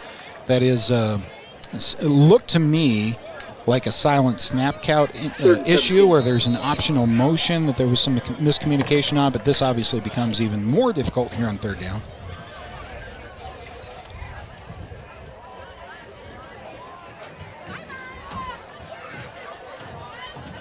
Fading it to throw and gathering it in is Ty Sheets. Sheets with an outstanding catch. Gattenbein to Sheets for the 1st down. And just a great catch there by Ty. That was a great individual effort there on the catch. That was also a perfectly thrown ball. Gattenbein's only going to make one read on this play. May peek to the outside a little bit, but he's looking at that safety right over the top the entire time and threw the ball exactly where his receiver was going to catch it or it was going to fall to the turf. That was a great ball there by a sophomore quarterback. You don't want to see an injury, of course, to Derek DeVries, but I think Wolverine fans getting excited about their potential backup quarterback this season, too. Gain of 1 will set up a 2nd down and 9, but impressive, just a sophomore coming in with a couple of nice throws. Well, I think, 2 things on that last big 3rd down conversion. Recognizing with a single high safety and knowing what route your slot receiver is going to run, that you have that, and then more importantly, Jared, where to throw the ball. Where if it falls down, you're fine, and you punt the ball away, and maybe your receiver makes a play, and in that 3rd down conversion, his receiver did make a beautiful one-handed catch. That can make the difference in games as the season goes on and Riverton plays in more meaningful games down the road. Gattenbein under center again. 2 in the backfield. Give it to Jordan May, who spins off a 1 defender and will fight forward for a gain of 3 or 4 there. That's May's 8th carry of the game so far. There's nothing wrong with a gain of 3 here. You just want to see a little bit more edge setting on the left side of the line than they saw on that play. Got a little bit overrun, but you mentioned the Powell defense, full of upperclassmen, very big guys up there up front. All 4 of those guys, it looks like from here, are twice as big as I am. But you'll take a gain of 3 to set up a 3rd down. Gattenbein looks to the sideline. Coach Lenhardt and his assistants sending in the play. Now Gattenbein going to take it and run with it. We'll fight forward for a gain of a couple. Powell sniffed that out pretty well, though, and in their first, Colin Wilson. We'll see if just shy of no man's land here if Riverton wants to go for it. I suspect they will, especially here in a 0-week game where stats and the outcome technically don't matter and what's effectively a preseason game. Does look like Riverton's going to call a play here. You only need 2. And Riverton has established a lot side to side. They've established a screen game here in this situation. They've established enough of the run game where Powell has to respect that too. Big 4th down here in the 2nd quarter coming up for Riverton. 4th and 2. Gattenbein in the shotgun. 3 receivers, 2 to the bottom of the screen, 1 to his right, and May with him in the backfield. Now, Coach Lenhardt's going to burn his 3rd and final timeout of the half. You'll see here, prior to the timeout, 7 guys in the box, which is not what Coach Lenhardt and the Wolverines were expecting, which leads me to believe there might have been some slant action there going to the inside, or possibly a screen that was going to get blown up. But use the timeout, especially here in the first half. You may as well use it and get the play right. Got the Buckle Up for Life Wyoming halftime show coming up. That's a lot of words. It is, but especially for us. Thanks to our friends at the Wyoming Department of Transportation and Buckle Up for Life. An important message that I'm going to try to not screw up too many more times. Obviously, on the radio. Coming up at halftime, I've invited County 10 photographer Randy Tucker to come chat with us about his expectations for Fremont County High School football. So we'll see if Randy has a few moments for us, and we'll run down some very unofficial first half scoring numbers. 21-7, Panthers on top of the Wolverines. Looks like we're going to change our minds here, Jared, and punt the ball away. That's the way it appears anyway. Trying to get a number on this punter to see if DeVries is back in, or... It does look like DeVries. Is that number 1? It's tough to tell on the side. No, there are 2 numbers now that he faces me. That may be Gattenbein actually out there. So maybe both quarterbacks are taking the punting duties. The official is going to walk his way forward and mark this at the Powell 34-yard line. So that's where the Panthers will take over with 4:28 to play in the second quarter. You know what it is? I haven't noticed so right now is the Wolverines have that stripe that looks like a number 1 on their shoulder pads, every one of them. So it was not number 1. I hesitated several times that last drive thinking DeVries had come back in. He's everywhere. But it was indeed Blake Gattenbein under center and at quarterback for the Wolverines that entire last drive. Schwann is under the gun as the pep band continues to play. Seifert is going to find some room and now does a nice job breaking it into the secondary, crossing midfield, and he's finally drugged down at the 47. So it's a 0 week. This is going to drive the coaching staff absolutely nuts. You have not only being beat there at the point of attack, but that second level is not there, and the secondary has to clean up. If you give up that run more than 3 or 4 times a game, you're not going to win many games. That's something that the defense has to get cleaned up, and that's just basic tackling. Seifert now with 6 carries, 84 yards. Make it 7 carries for 86 yards as against 2 that time. Now this I want to show you because I showed you the last one. This is much better. Point of attack 1 there on the left side of the defensive line, and you finish the play coming from the far side there. That is much better defensive line pursuit. That's more like it. Logan Bowden, Tyree Harris-Aragon on that Wolverine defensive line. We'll do our best to throw out some more of those linemen that I haven't mentioned on the broadcast. 0 week for us, as Scott keeps mentioning. We will work everybody into the broadcast here and bring you Wolverine football all season long as Seifert gains 7 or 8 on that play. It'll bring up a 3rd down and short. As we talk about Riverton rebuilding their program and basically starting fresh with a new scheme, everyone talks about a new scheme when it comes to, there's a new playbook and there's a new attitude. We have to work on things like how are you getting the plays in? And some coaches want a different tackling technique and hands and feet when it comes to the offensive and defensive secondaries. There's a whole lot more that goes into a new scheme than just here are the plays we're going to run.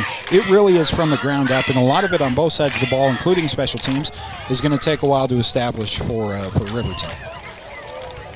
Schwann will work under center, 2 in the backfield. Stenerson is the receiver to the right side. Schwann rolling to his right, looking Stenerson's way. Now it's gathered in by Trey, who does a nice job of tiptoeing along the sideline and gathers it in for the reception. I like the defensive scheme here. I like what looks to be a disguised cover 2. It's just a little bit too much space given on the near side there by, as you mentioned, Jared, a talented receiver making a nice play. That was a more advanced look, though, defensively, and that once you come into the rest of your defense, once you get the tackling down and the pursuit down, things like that can confuse a quarterback and lead to game-changing plays. But if you're on that field side on a cover 2 like that, you have to have a little bit tighter coverage. Stenerson's third reception for 51 yards as Schwann goes back under center. Schwann, fake the give, now being chased by Ryan Cox. Will throw it to the corner of the end zone. Nobody there, out of bounds, well covered in the end zone there. Saltzgaver on the pursuit in the secondary. Ryan Cox did a nice job applying the pressure on Schwann. Yeah, I'm not going to throw that ball, but you have to admire him eluding that pressure from his left side, rolling out. This is a right-handed quarterback, so he has to get that left shoulder around off his back foot, throw it to where it's not going to be in trouble with the defense, and throw it up there where you might get a pass interference call. That's just an athletic upperclassman play that a lot of kids can't make. Stenerson goes out to the left now to again in the backfield. They'll give it to the first man through. That's Mikhail Foley. Foley picks up a nice healthy gain on second down inside of the 10-yard line to about the 7 is finally where they'll spot it, so a gain of about 8. It's some of what we're seeing here defensively, and this will get better with coaching and get better with time, but that second level of the defense, the linebackers, your first step is forward and downhill, and we've seen a lot of side to side. We've seen a lot of let's see if they're going to throw it over the middle. Don't worry about that. Just get down into the backfield. 2 minutes to play, first half action. Powell knocking on the door again here, 3rd and 1. Give it to Foley again. And Foley carry by Foley will pick up the first down, setting up a 1st and goal situation at the 4-yard line. So first 2 carries of the ball game for Mikhail Foley coming in back-to-back succession, and now 1st and goal for the Panthers. We heard from both teams, Jared. You had heard that we're going to see pretty much the full roster of those who are suited up from both teams, which is that's good for everybody. Get the full lineup in there, and we'll probably see more of that in the second half. Abraham and Seifert now in the backfield. Schwann wants to throw, though, rolling to his left, and touchdown completed there to Zane Graft. Graft caught by Graft for his first reception of the game. So there's another new name that we haven't mentioned on offense, and the 4th Panther touchdown of the day. Yeah, Schwann here making a nice play. It's not going to look like a whole lot, but watch him get his left shoulder pointed toward the quarterback just enough to make a nice flip. A whole lot of coverage there in the end zone, but that's just that's experience, and that's an upperclassman athletic quarterback making a play. Extra points is through the uprights, making the score on the Fremont Chevrolet scoreboard. The Powell Panthers 28 and the Riverton Wolverines 7. That by far the shortest touchdown for Powell so far in the contest, from just 5 yards out. Zane Graft with the reception. The Panthers scored in the first quarter on a Cody Seifert 44-yard run. That was within the first 2 minutes of the ball game at the 10-14 mark. With 23 seconds left to play in the first quarter, it was a Jet Schwann 43-yard run. Then in the second quarter, to open up the scoring at the 8-14 mark, a 44-yard touchdown pass from Schwann to Dawson Griffin. And now with 1:19 to play in the second quarter, Powell strikes again on the 5-yard touchdown completion there to Zane Graft. Riverton, another chance here to test out a little bit of their game planning, their offense. They're going to have basically a 2-minute situation, 1:19 before halftime. We're low on timeouts. In fact, I think we're out of timeouts. 0 timeouts remaining. So this is another chance that the coaching staff has to practice a little bit, and the kids on the field have a chance to see what it might be like when they're doing this late in the game, with maybe the game on the line later in the season.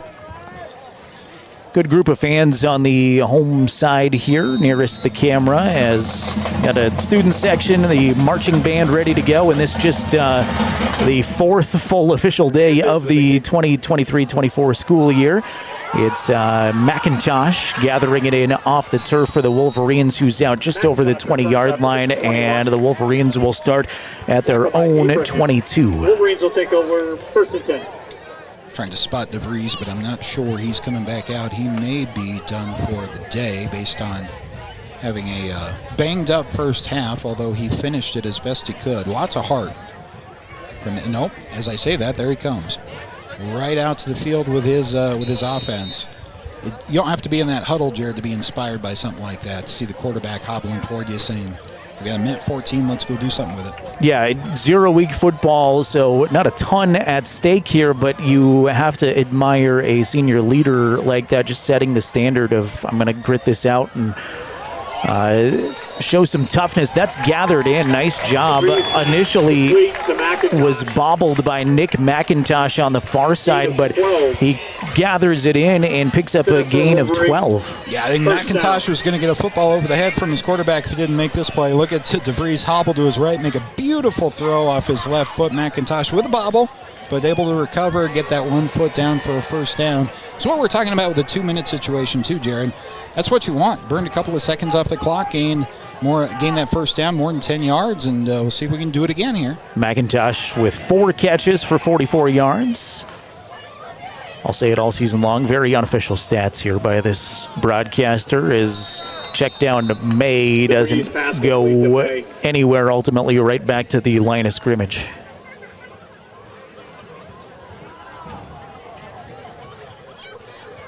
On the tackle. Jordan May's second catch of the ball game had one that gave him 20 yards earlier, and that one doesn't help the average as the clock continues to run here at 50 seconds left in the half, and now 2nd down and 10 from the Wolverines' own 34-yard line.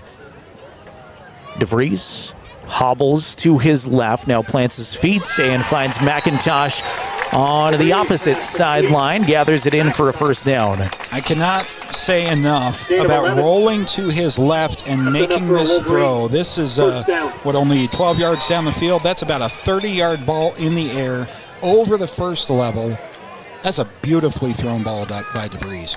The clock continued to run there. I thought Nick was out of bounds, and finally Coach Lenhardt on the field asking for it to stop. So I think Riverton should get a few seconds put back on. I thought that was a broken play. DeVries knew that he had his slot receiver from the right going all the way to his left. It's the only read he was going to make. But again, if you complete that pass, it's a difficult throw, then great. And if not, it goes out of bounds and stops the clock. They're going to put 38 seconds on the clock now. It had ran all the way down to 25, but 38 seconds remaining in the first half. And a good opportunity to see your team here in the 2-minute drill with just a few seconds before halftime in a 0-week contest. DeVries out of the gun. Gathers in the snap, now sets and throws to Sheets, who went low for it, but couldn't scoop it up off the turf, and that's probably okay, so the clock stops with 32 seconds left. Yeah, that would have burned about 15 or 17 seconds, and it would have gained you about 7 yards. So in a 2-minute situation, you'll take that and do it again on 2nd down. DeVries unofficially, after returning, is 11 of 14, throwing 114 yards. And has the touchdown pass late first quarter to Nick McIntosh from 18 yards out.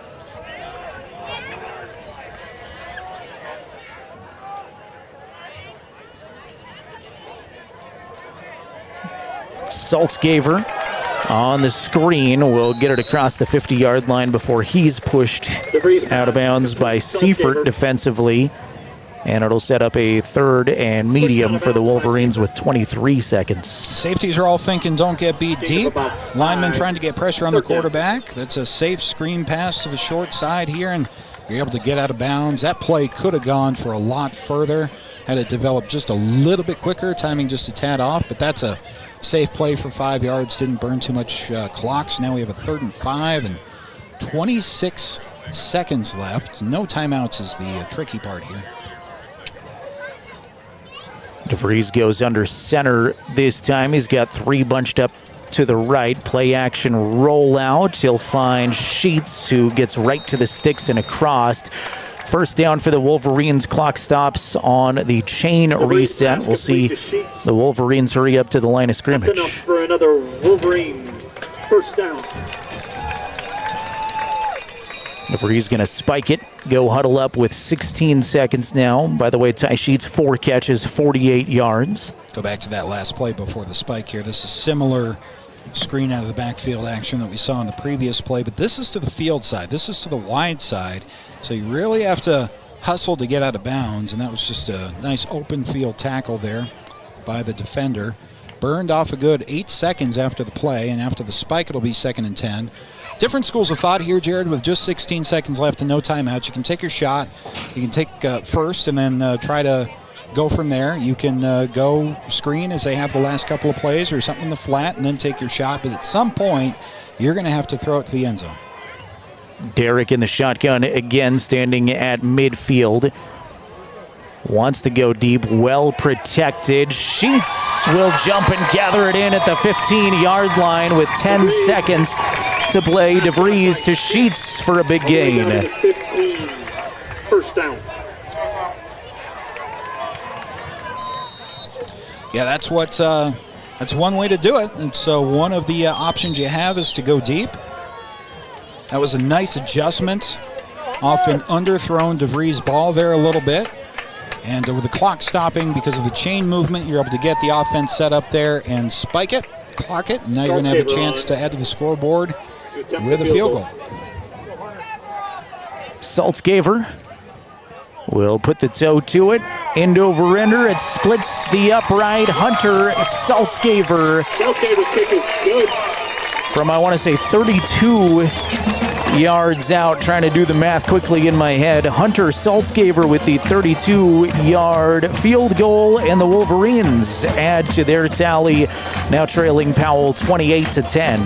That's an impressive drive. We talked about how you can treat this like a preseason game and pretend that you're later on in the season and something that's going to matter for playoff season or a playoff seeding or even maybe a postseason scenario. It's good to get that out in 0 week where you have no timeouts and well under a minute to go, and you got to move the ball down the field. And Riverton did just that. They got points on the scoreboard. There's been a lot, especially offensively, Jared, in this first half of this first game against Powell, a team that hung 650 yards against them last year, a team that beat them 50 to 13 last season. This is much more in line with what we were hoping for with a brand new start to Riverton football. 262 yards, very unofficially, of total Wolverine offense. They've had a lot of big plays in this game, and that is a welcome sight for Wolverine fans comparatively to the last couple of seasons. Coach Lenhardt said, of course I want to win, but I would be happy if I just saw effort through the entire game, as there may still be a couple of seconds. The clock wound down to indicate that it's halftime, but I think we'll probably have one more play from scrimmage here as Powell will line up at right at the 50-yard line. But, Powell piling on a couple of touchdowns there in the second quarter. Wolverines show some resilience, come right back out, and have a great 2-minute offensive drive with about a minute 19 ultimately on the scoreboard when they took back over, and capped off by a nice field goal.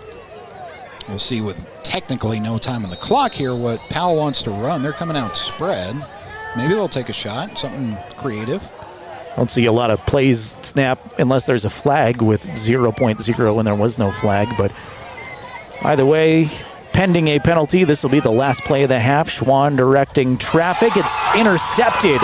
Wolverines will take it away. Now we'll see if Riverton can turn this into something. It was Ty Sheets with the pick, and he's gathered in at the 46-yard line, but add an interception to Ty Sheets' column for the evening, and we have reached the halftime mark with the Powell Panthers on top of the Riverton Wolverines, 28-10. We'll take a break. We may or may not be joined by County 10 reporter Randy Tucker to talk a little bit about the upcoming Fremont County sports season, as I see Randy schmoozing some referees, so I'm going to say I'm not counting on Randy making his way up up here. But either way, Scott and I may just talk about the upcoming sports season. Plus, we will run down some first half scoring numbers in this one. Again, at the half, it's Powell 28, Riverton 10. We'll take a quick time out and be back with the Buckle Up for Life Wyoming halftime show after this on county10.com.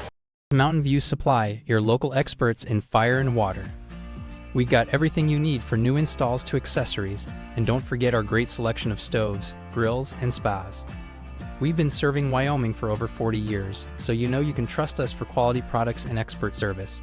Visit portersmbs.com or stop by our Riverton or Casper locations today.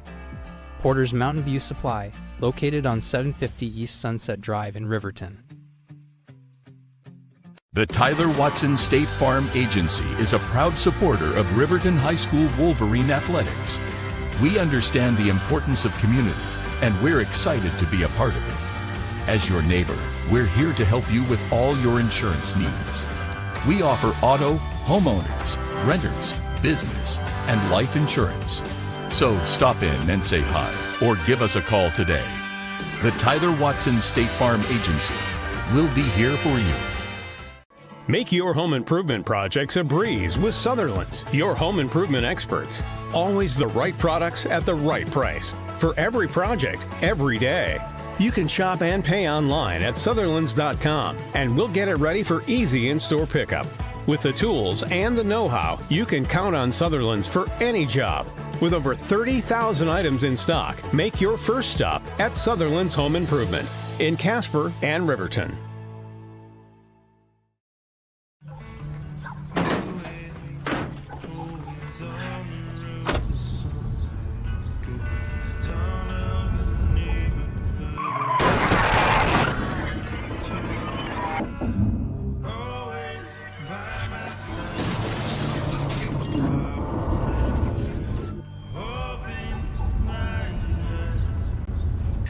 Why do we enforce seatbelt laws? Because in real life, you don't get a second chance. If you're looking for an upgrade to your vehicle, Wyoming 4x4 is the place to go for all your upgrade needs. From lift kits to bumpers, grill guards to bed liners, we've got everything you need to take your ride to the next level. We use top brands for our bumpers like Fab 4s, Ranch Hand, and Road and more. So get your vehicle ready and stop at Wyoming 4x4, or give Dan a call at 307-857-3175.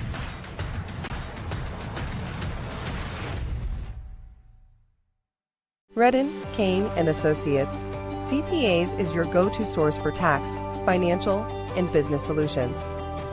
Our experienced professionals are trusted and know the numbers. We're dedicated to providing personalized attention to each of our clients. Whether you're an individual or a business, we're here to help with all your accounting needs. Let us do the math for you. Stop in or visit rivertoncpa.com to learn more. Myers Gambles is your one-stop shop for furniture, mattresses, and appliances in Lander, Wyoming. We have an unbeatable selection of furniture for your living room, bedroom, and dining room. Plus, we have the latest trends in home furnishings. Our mattresses are comfortable and affordable, and our appliances are built to last. Whether you're looking for a new TV, sofa, or refrigerator, we have the perfect finish, style, and function for your home. Visit us at 420 Main Street in Lander, or check out our website, landergambles.com. Today. Broadcasting across the Rendezvous City, Riverton Football is on 105.1 Jack FM. It is the Buckle Up for Life Wyoming halftime show. The Wyoming Department of Transportation reminding you to buckle up no matter what. Even if you're out for a short drive across town, always fasten that seatbelt. Seatbelts save lives. Thanks to YDOT for making the halftime show possible. An interesting first half of action here in 0 week. Powell Panthers on top of the Riverton Wolverines 28-10 on the Fremont Chevrolet scoreboard. And not not necessarily what you want if you're a Wolverine fan to see your team trailing, but Scott Fuller, I thought we saw some glimpses of an inspired, enthusiastic Wolverine team, and a team, frankly, that came into this game as the underdog on paper. We don't know a lot about these teams in 0 week, but I think their expectations, at least through the first 24 minutes of this ball game, have exceeded some folks' expectations. I think there's a lot of reason to be happy watching at home if you're a Wolverine fan. We have to keep in mind some context for some things. We're working on brand new stuff. We're working on getting new plays in for the new scheme. We're working on new techniques, hands and feet, tackling, all the stuff that comes with as we mentioned during the first half, Jared, that comes with a new system. It's not just the playbook. It's top down from pregame meals all the way to how you're going to execute at the end of the game with a 2-minute drive. It's everything that encompasses a program, and these guys have technically had like 8 practices to install this. I think defensively, there's definitely a lot of tape work that you can look at just from that first half and work on. There's a lot of technique. There's a lot of scheming. I thought offensively, I was extremely impressed by the play calling. You have some senior leadership by your quarterback, DeVries, who's basically operating back there with one leg and is forcing himself to come back into the game. The scheme is great. All you can do as a coach is set your team up for success, and we saw that on the offensive side of the ball with this scheme going horizontal and vertical. They're forcing the opponent, the defense, to respect everything that they can do offensively, and then you just leave it up to the kids to do it. I was very impressed with the first half, and I got to tell you, that strange snap we saw at the very end of the first half where there's no time left on the clock, and Powell chooses to take some kind of Hail Mary shot. I'm going to tell the defense right now, if I'm in there, did you see what they just did to you? They didn't sit on the ball with no time left. They thought they could get one. What happened? We got a pick, and we darn near ran it back for a pick six. I'd use that as motivation for the defense to say, all right, let's reset, 0-0. Let's force a couple of mistakes against what might be some of the Panthers' backups as they come in here. They disrespected you pretty much the entirety of that first half, and it was punctuated by that last shot that they think they could take from 50 yards out. Go out and show them why they can't do that. Panthers have a lot of expectations coming in this season. They were picked 4th in the WyoPreps.com Coaches and Media preseason poll in really just a loaded, top-heavy Class 3A. Star Valley comes in as the favorites, defending champions. Cody Bronx, the team that Riverton will see next week, picked number 2. And then you run through a bunch of teams with a lot of talent, but ultimately Douglas and Powell and Buffalo rounded out the top 5, and I think there's going to be some other contenders in there, but the expectations for this Powell team are really high. They have a lot of returning talent. They have a lot of great athletes, and Chase Kistler, their head coach, is in his 4th year, still a well-established program. Kistler was an assistant coach at Powell before moving on to become the head coach, so comparatively, when you look at these two teams, you see a lot of returners, a senior-heavy team as far as playmakers for Powell, and kids that know their coach, know their program. On the opposite side of things, you get kids that are still learning the coach's name basically at this point, and just a few weeks into the season. So I think a lot to be optimistic about for these Wolverines this season, but it should be interesting to see here how the second half unfolds. And Coach Lenhardt stressed in practice last night, and I know he's going to continue all season long. Work hard until the final whistle. Doesn't matter what the scoreboard is. He just wants to see the effort and the energy here in 0 week. So we'll see what happens in the second half. I also want to stress a couple of 0 week, very new program things that Riverton has done well so far. They're getting the plays in from the sidelines with just a few exceptions. There have been very minimal dumb penalties. The offensive line is winning at the point of attack. The defensive line could have more pursuit into the backfield. Some of that, I think, has to do with we have to give Powell some credit.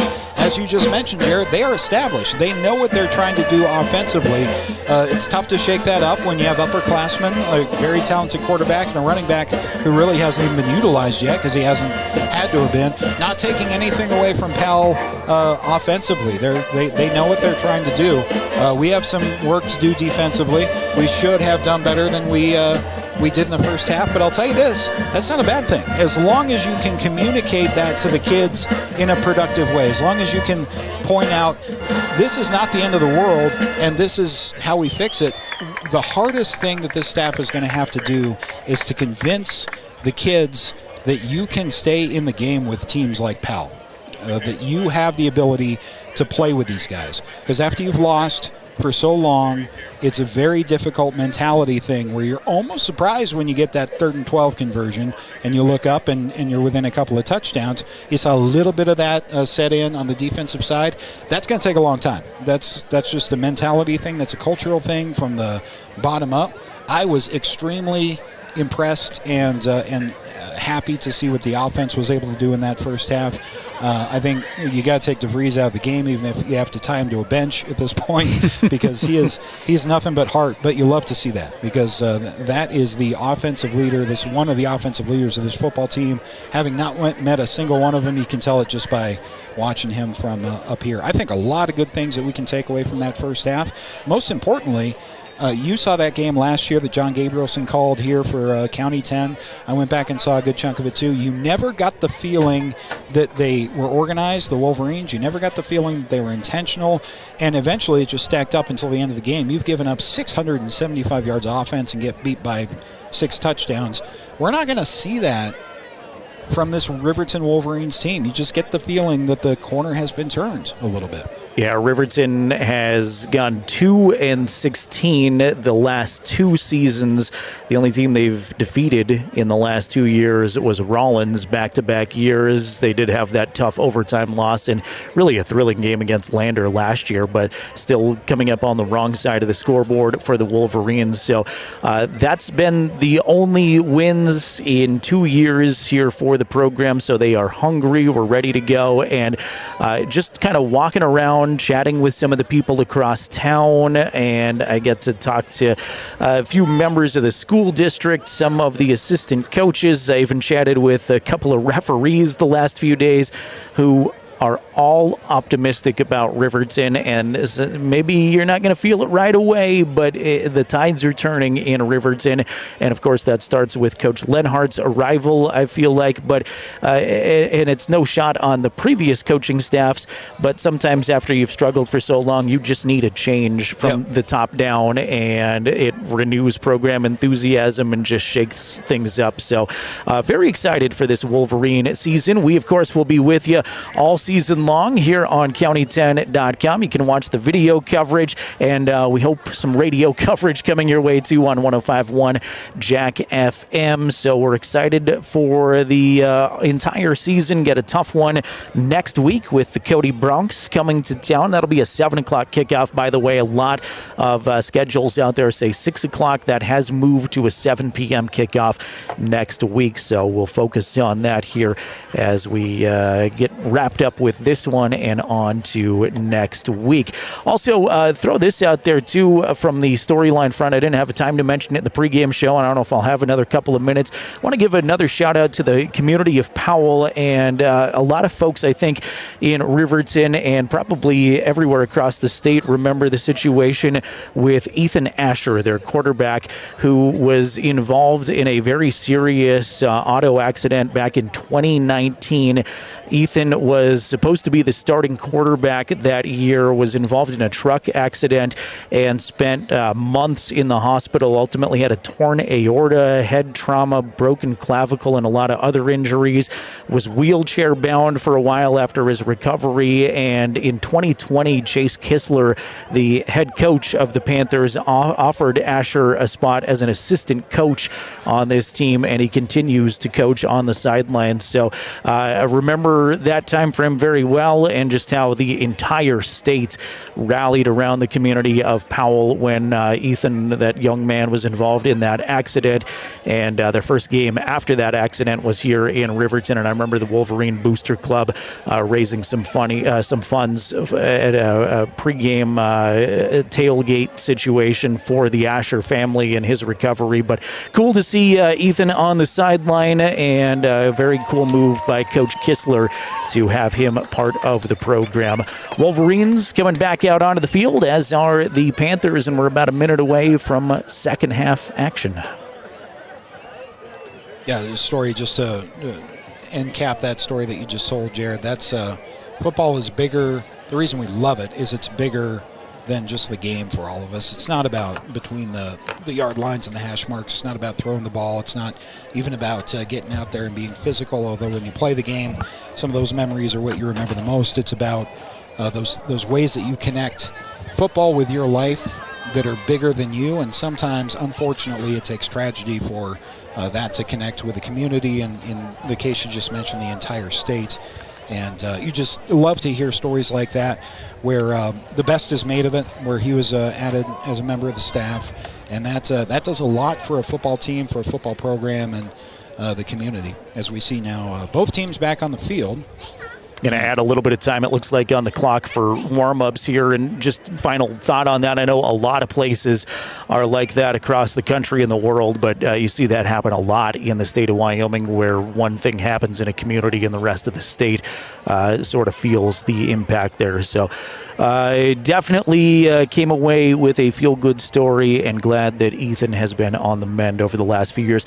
Not the storyline exactly of the ball game. Obviously, that's the scoreboard, 28-10 in favor of Powell, but total offense in this one, unofficial stats, the Powell Panthers have 243 yards of total offense. Riverton outdoing them with 262 total yards, and that, of course, is deceiving based on field position. Wolverines have started deep in their own territory several times. Powell has had some advantageous starts along the field, but still pretty cool compared to the last couple of years to see the Wolverines at that 262 yards of total offense mark. I've unofficially got Derek DeVries going 14 of 17 for 156 yards. Blake Gattenbein, I thought, has come off the bench and done very well too. Sophomore in DeVries' absences on a couple of drives, and unofficially have Gattenbein 4 of 6 for 37 yards and a couple of rushes as well. So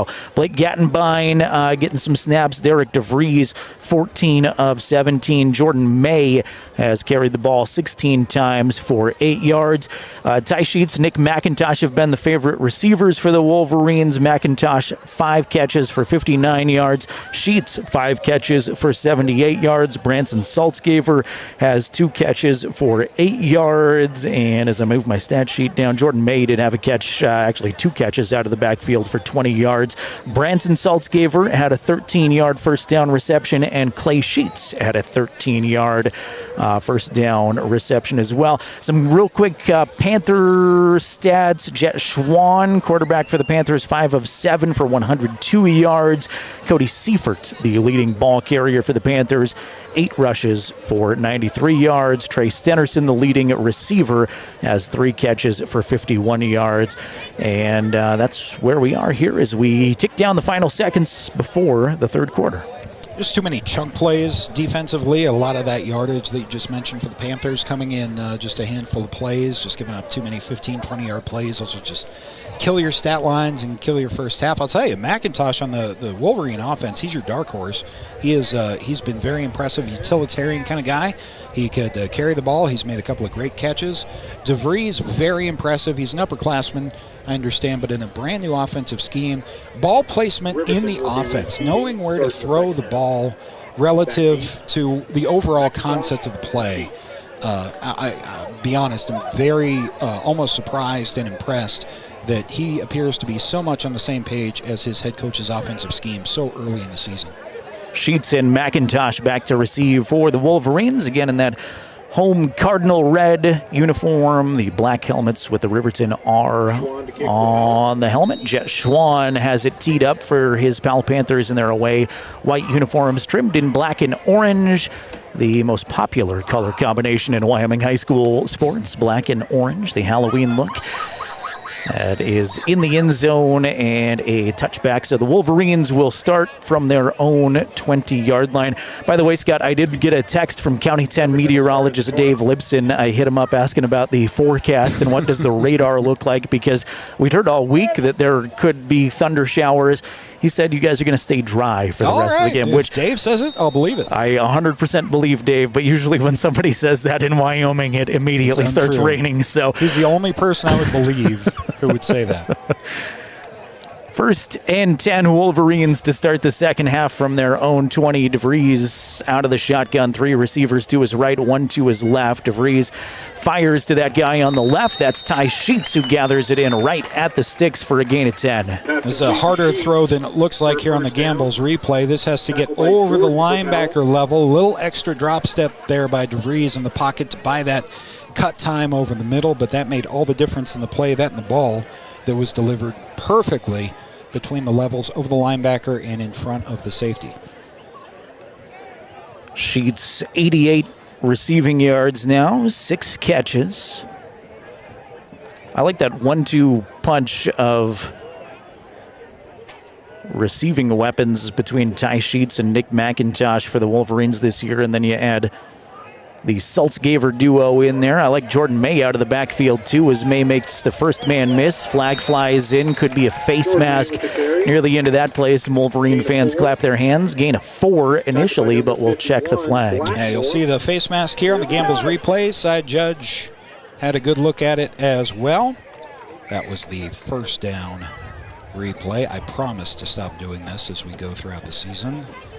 0 week. 0 week. Yeah, you see the face mask. Wasn't a whole lot there, but it was enough to get the call. Face mask. Do have the differentiated face mask at the high school level here in Wyoming, and that was an appropriately called 5-yard variety, just grazing the face mask without grabbing onto it. Second down and a yard after the face mask penalty and the 4-yard Jordan May run.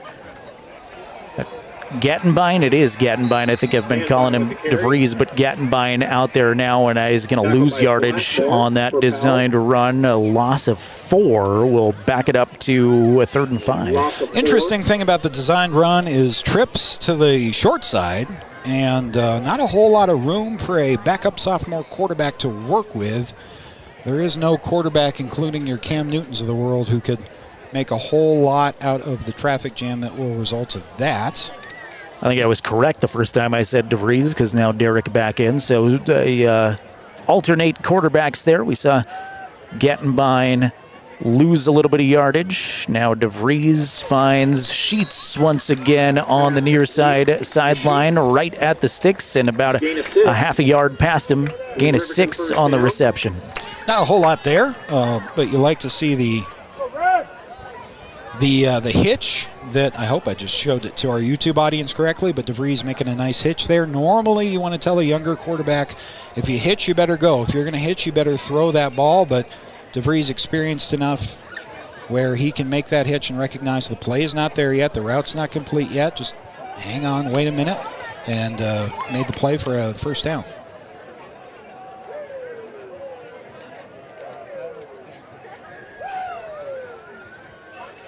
DeVries, little misdirection. Give is to May, who stood up in the backfield and then drugged down by a couple of Powell Panthers, including Colin Wilson.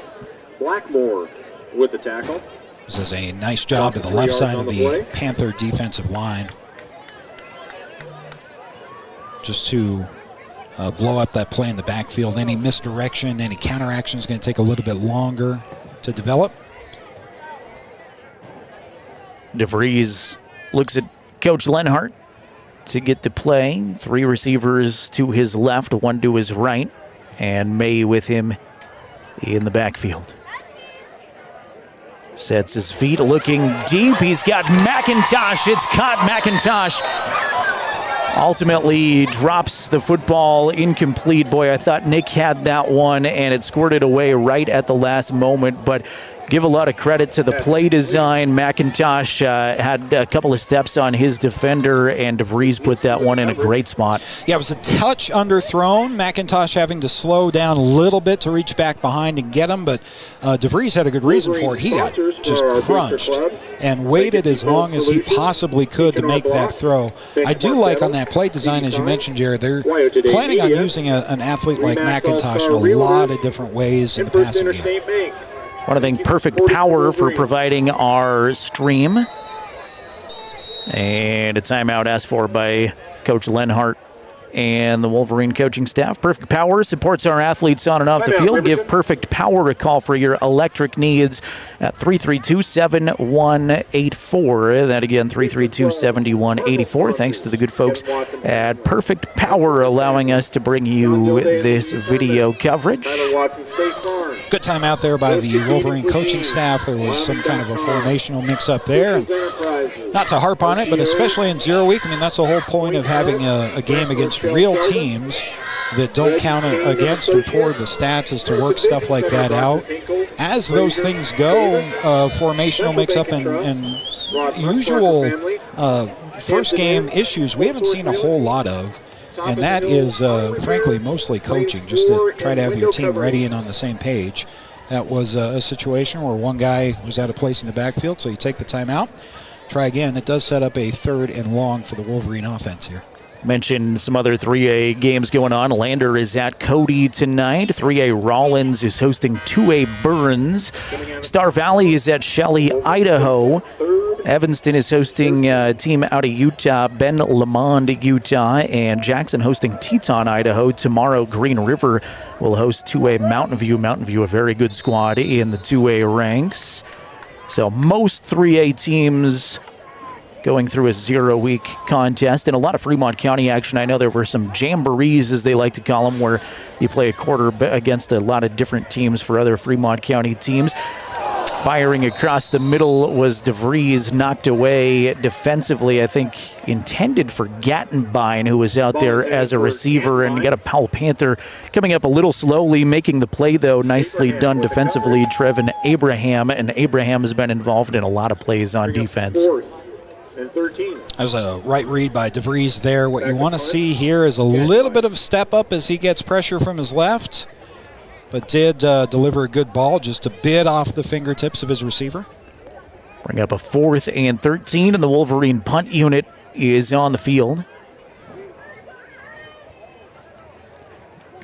DeVries will get, actually Gattenbein gets a high kickoff, fielded at about the 33-yard line and brought across to the 42, and that's where the Powell Panthers will start. I believe that was Seifert on the return. No, it wasn't. That was Jordan Laura. Jordan Laura, number 18. That was not a spectacularly appearing play, but there's a lot to be said about running 40 yards down the field and making that open field tackle. We saw some of that special teams fall short when it came to a kickoff coverage in the first half. That was much better.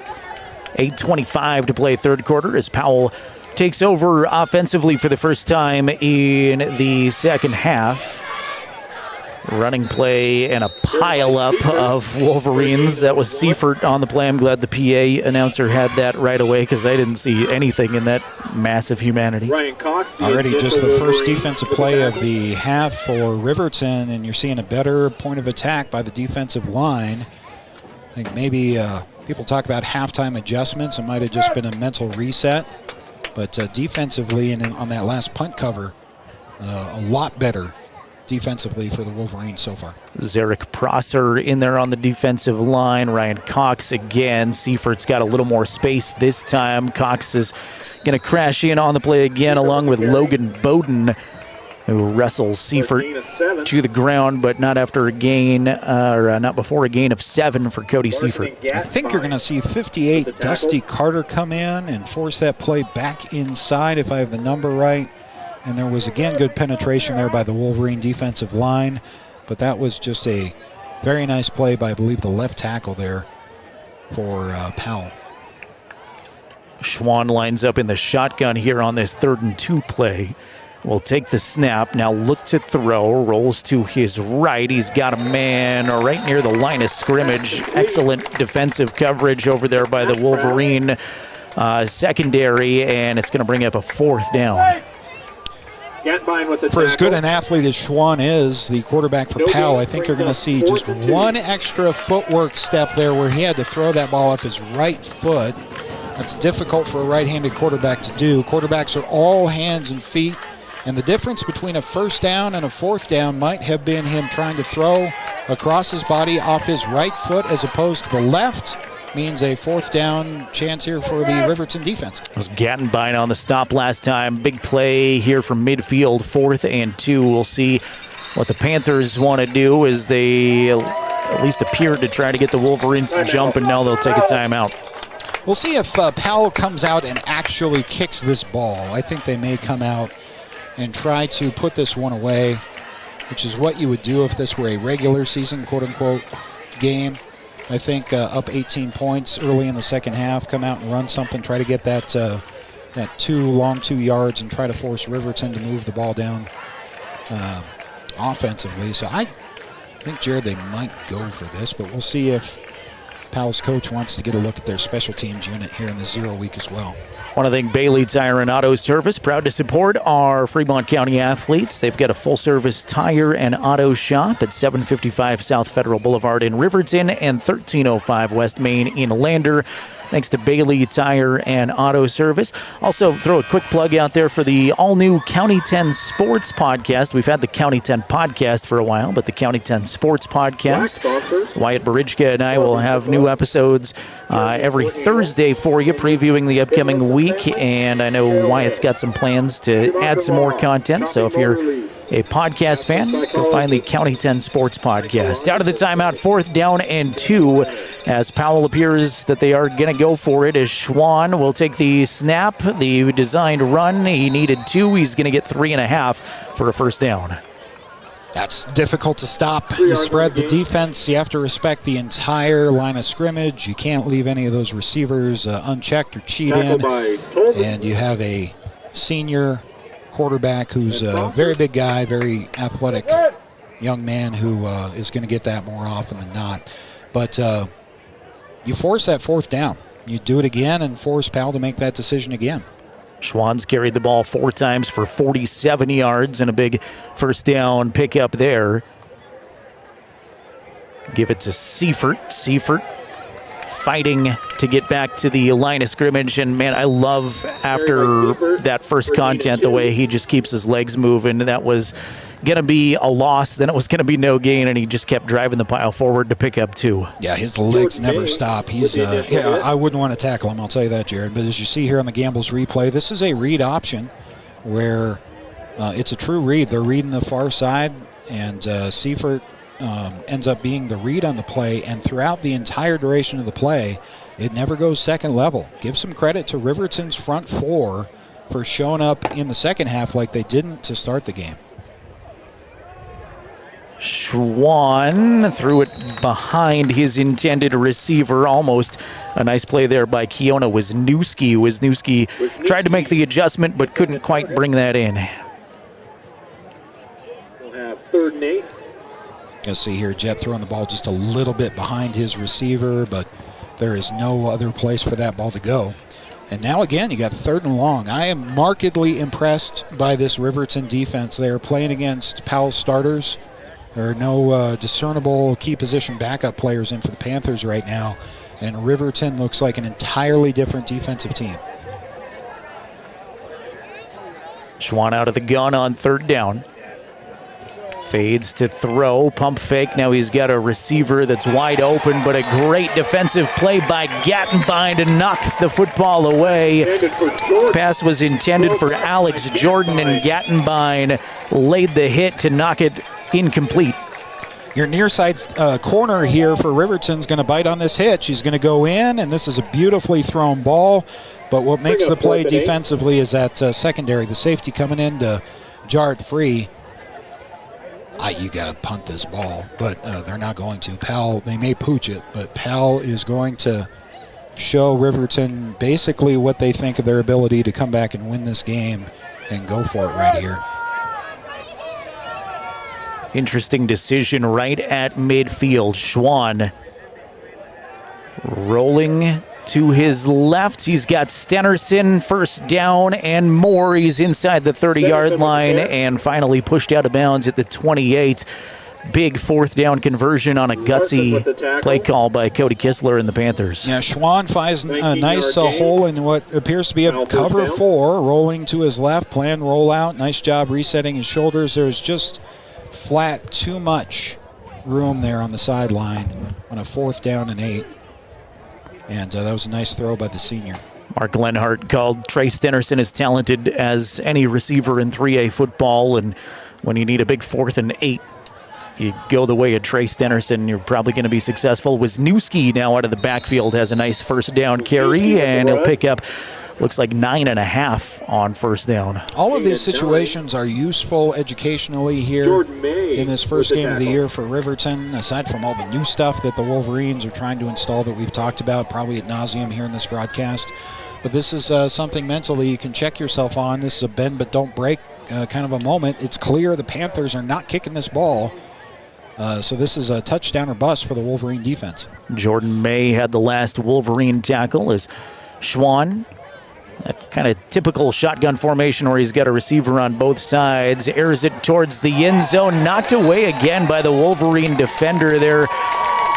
I've seen that a couple of times happen where it's been right in the receiver's hands, and that time it was Ty Sheets defensively who knocked it away. Yeah, that's just hands after the play. Just don't give up on the play. Nice job by the cover corner on that play. You'll see here on the Gambles replay that safety dropping just a little bit too far and just a little bit late reacting. He should have over-the-top help there. It did result in a favorable outcome for the Wolverines, forcing a 3rd and short. You get the feeling this is going to come down to some kind of 4th down and goal on a lengthy, time-consuming drive for Powell. But Riverton's defense has shown some heart here in the second half that they frankly didn't have in the first. Panthers started this drive on their own 42.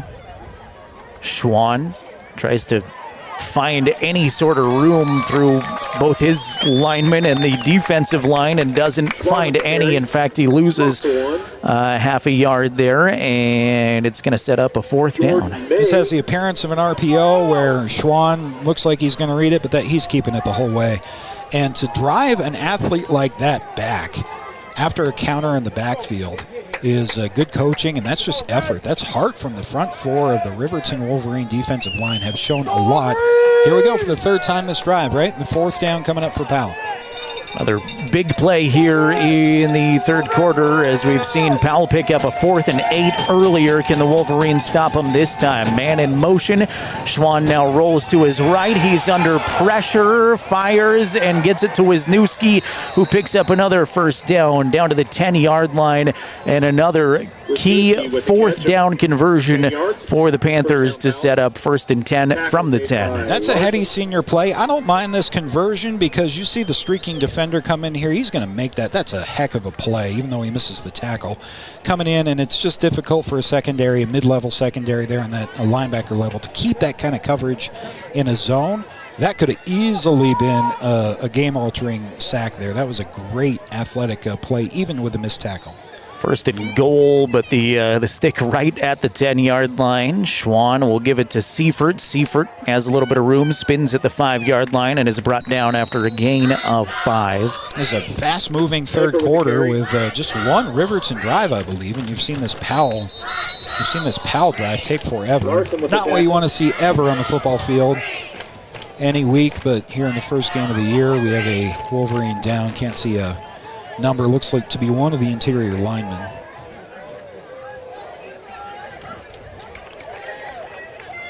Both teams rally around their coaches here as we address the injury, and got one of his teammates out there helping him stretch out, so hopefully just a cramping situation there. I want to give a big shout out to our good friend Tyler Watson. Tyler is your Riverton State Farm agent, and he's a proud Wolverine athletic supporter, former Wolverine himself.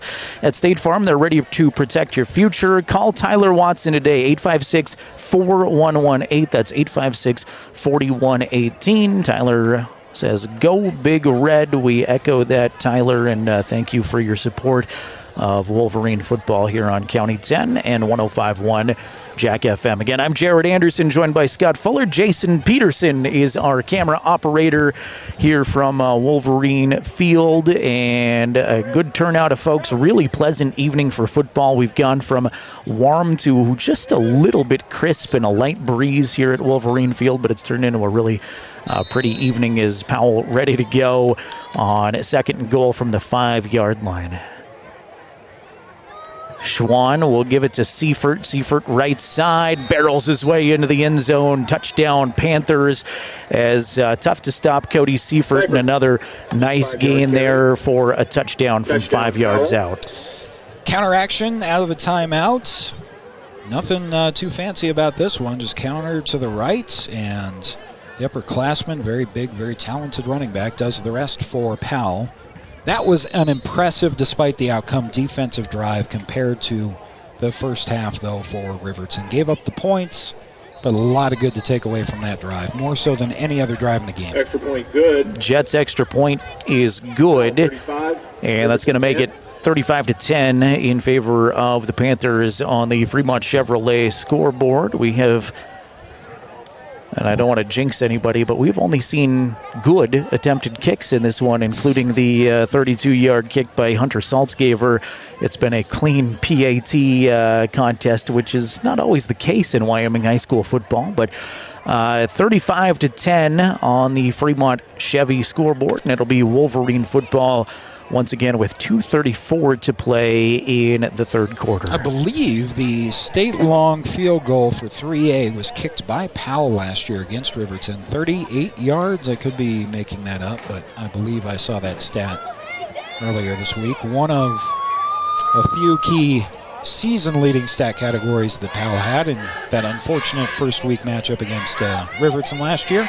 It has not gone that way this time around, Jared. You just have a different feeling about this game. This is not, despite the scoreboard, you don't like to see 35-10, but it does not feel like Riverton Powell from 2022. For Riverton. Sheets and McIntosh are back deep to receive for the Wolverines. It's been the Jet Schwann show all over the place for Powell as he's going to tee it up once again. I don't know that we've seen quite the depth that we thought we might going into this contest. Even some of the Powell folks talking about they want to see all of their kids on the field here at a 0-week game. Still starters out there on both sides for most of the game. I think you need to see what you need to see. I think you can go in with the expectation of, here's how I think it's going to go, and if that's the case, then here's how much I'm going to play my starters. But as the game unfolds, offense, defense, and special teams, you kind of have to, you have an idea of what you're on the lookout for, and if for one reason or another you haven't seen it, or you want to see more of this or that, then you may leave your players in longer. I think for Powell to have their starters in on that first long drive of the second half is a tip of the cap to the way Riverton has played on both sides of the ball so far. Wolverines take over on their own 20-yard line. Be good to see Riverton put together a drive here, as this is just the second drive of the second half so far. Screen pass. We've seen that quite a few times out of the Mark Lenhardt offensive arsenal. That's Sheets. Pass complete to Sheets. Yeah, so now it's a screen game off of the screen game. You respect that wide side halfback screen. You fake that, go back to the tight end side, the short side. And that's just one more wrinkle in the screen game that the defense has to respect and worry about. There's nothing, I'm old school, but there's nothing prettier in an overall offensive scheme to me than a well-executed screen game. It just opens up both run and pass so effectively. It gives the defense a lot to think about and a lot to worry about. Riverton on their own 26-yard line, 2nd and 4 coming up. Tight formation.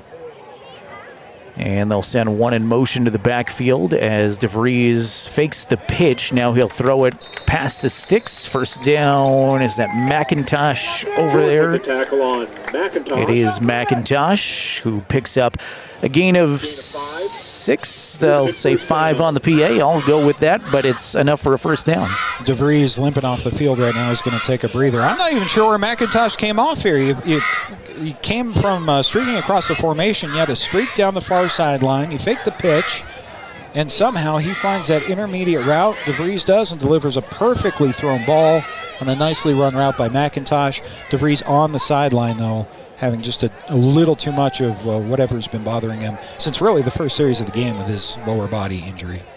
I've seen Blake Gattenbein produce some nice moments, both offensively and defensively. Had a hard hit defensively last time around to break up a pass, and now he'll carry it forward for a gain of 2. This, again, doesn't look like a whole lot watching from home, but to ask a sophomore quarterback especially, I mean, this is a designed run, and it's entirely dependent on his ability to find that gap, look like the B gap on the right side, and say, go get as much as you possibly can. And it's one thing to look at that on film and say, yeah, coach, I'll do that, but to actually go out there and do that with your head down and get hit by those big guys, got to be impressed by the backup quarterback, by the sophomore that we've seen because of DeVries' injury so far throughout the game. Inside of 40 seconds to play in the third quarter. 2nd and 7 forthcoming for Riverton High School. DeVries pass swatted away defensively. That's a nice defensive play by Alex Jordan, and ironically, Jordan had a pass broken up on him as the wide receiver that last series, so maybe thinking of a little revenge there and getting back at the Wolverines from the secondary. Crowd in front of us here on the home sideline wanting a little bit of a PI call maybe, as you're going to see the left hand draped over the back of the receiver, but the right hand coming over the top. I'm fine with a no call there. I think that's about as tight a coverage as I want to allow in high school, but that was good coverage. And a nice job staying in the pocket there by the backup quarterback, our sophomore stepping up and delivering a good ball. Still 12 and a half to go, but it's been a relatively clean game. We've seen a few flags on both teams, but not a lot, which you might expect from a 0-week game, especially as a Denver Bronco fan watching preseason football. There's a completion to McIntosh for a big gain. A first down into Panther territory down to the 43-yard line. McIntosh with another reception. Now McIntosh has a great feel for where the hole is in the zone. You're going to watch him come from the slot on the right side. And this is just an up and out. This is just a post to the sideline, and that's a well-thrown ball. To not just throw that ball where it needed to be for McIntosh in between the linebackers and the secondary, but also to recognize that it was there. That's a advanced level of recognition and throw from the sophomore. Riverton's now eclipsed 300 yards of total offense. DeVries backpedaling an awful lot. Give it to May, I believe, who's just fighting forward for every yard he can get. And Jordan May on the reception in the third quarter is going to power forward for 5 yards on the reception. So Wolverines are driving. We will bring you the fourth quarter coming up here in just a moment. At the end of the third quarter, it's Powell 35, Riverton 10. We're back for the final 12 minutes of this one after a quick timeout on county10.com. Mountain View Supply, your local experts in fire and water. We got everything you need for new installs to accessories, and don't forget our great selection of stoves, grills, and spas. We've been serving Wyoming for over 40 years, so you know you can trust us for quality products and expert service. Visit portersmbs.com or stop by our Riverton or Casper locations today. Porter's Mountain View Supply, located on 750 East Sunset Drive in Riverton. The Tyler Watson State Farm Agency is a proud supporter of Riverton High School Wolverine athletics. We understand the importance of community, and we're excited to be a part of it. As your neighbor, we're here to help you with all your insurance needs. We offer auto, homeowners, renters, business, and life insurance. So stop in and say hi, or give us a call today. The Tyler Watson State Farm Agency will be here for you. Find more Fremont County sports coverage on the County 10 Sports Podcast. Jared Anderson here, Scott Fuller to my right, Jason Peterson high above Wolverine Field as we bring you the fourth quarter action. We are right back to action, in fact, as DeVries backpedals for the Wolverines, fires it forward, and ultimately a gain of 1. Cody Seifert on the coverage, knocking Ty Sheets out of bounds. So short gain on second down is going to bring up a third and medium here to start the fourth quarter. Wolverines trailing 35-10. Little things here you're going to see on the Gambles replay. DeVries on the play action, not just going through the motions, putting the ball in his hip pocket and waiting just a little bit, trying to get the play to develop. Powell is starting to smell out that screen a little bit. They're starting to look for it now. Might be your shot time, Jared. See if that's the case here. That'll be maybe not a shot, but enough to move the sticks again. DeVries to Sheets as he goes right back to Ty. And that is another Wolverine first down. Whitlock was defending. Not an unimportant drive here. We have a big hill to climb when it comes to coming back and actually winning this game. But this is a long, sustained drive for Riverton. I believe their second drive of the second half, if that's possible, here in the fourth quarter. And a nice march down the field, moving the sticks, which we did not see from the Wolverines in this game or probably any other game last year, and they've been very efficient offensively. Unfortunately, don't have the elapsed time, but that second Powell drive was huge. DeVries to the end zone, caught, touchdown Wolverines, as DeVries finds McIntosh in the end zone. Touchdown Wolverines. Well, if all goes to plan, Jared, you're going to be saying that a lot. DeVries to McIntosh is a combination that the Wolverines have found early in this season, early on in this game. There's that shot with Powell so concerned about the screen game and the short game. Beautiful throw, beautiful catch. 7 points pending the PAT here. Extra point is up and good. You hear the cannon fired from Wolverine Field. DeVries to McIntosh from about 23 yards out, and the Wolverines have now surpassed the total number of points they scored last year in this matchup, 35-17 on that Fremont Chevy scoreboard. Yeah, don't want to harp on comparing the old to the new, and this game this year to this game last year. I think Wolverine fans are very well aware of that. But just taking this game independently, myself having not seen this team last year or this game last year, Riverton looks in very good first game form. That offense is in almost mid-season form. The defense that came out of the second half really looking for a fight, much more life in their defensive scheme than they had in the first half. And it gives Powell something to think about here. If you get out right now and force a 3 and out, we'll just see what happens from this point on. But I am impressed with not just the offensive production, but Riverton has scored not on freak plays. They have scored on long, sustained, methodical drives, and have done so now a couple of times here today. Saltzgaver has it teed up for the Wolverines. We'll see what they do here. It certainly made the last 10:52 of this game a little more interesting. And here comes an onside kick attempt that is handled very nicely. Perhaps, as I thought Doug Betger was on it, and now we'll await the officiating signal, as Betger did touch it before it went 10 yards, it looked like. I thought he fell directly on it, but now the Wolverines saying it's their ball, and it is. Wolverine football. The onside kick by Saltzgaver. Well, hang on now. This just got interesting. So he kicked the ball right at the up man, which is a good strategy. It didn't appear to be any Wolverines directly around him. We'll play the replay one more time here. But somehow, at the bottom of the pile, off of a bounce, off of a skip, off of something, the Wolverines, one of them was able to win that scrum.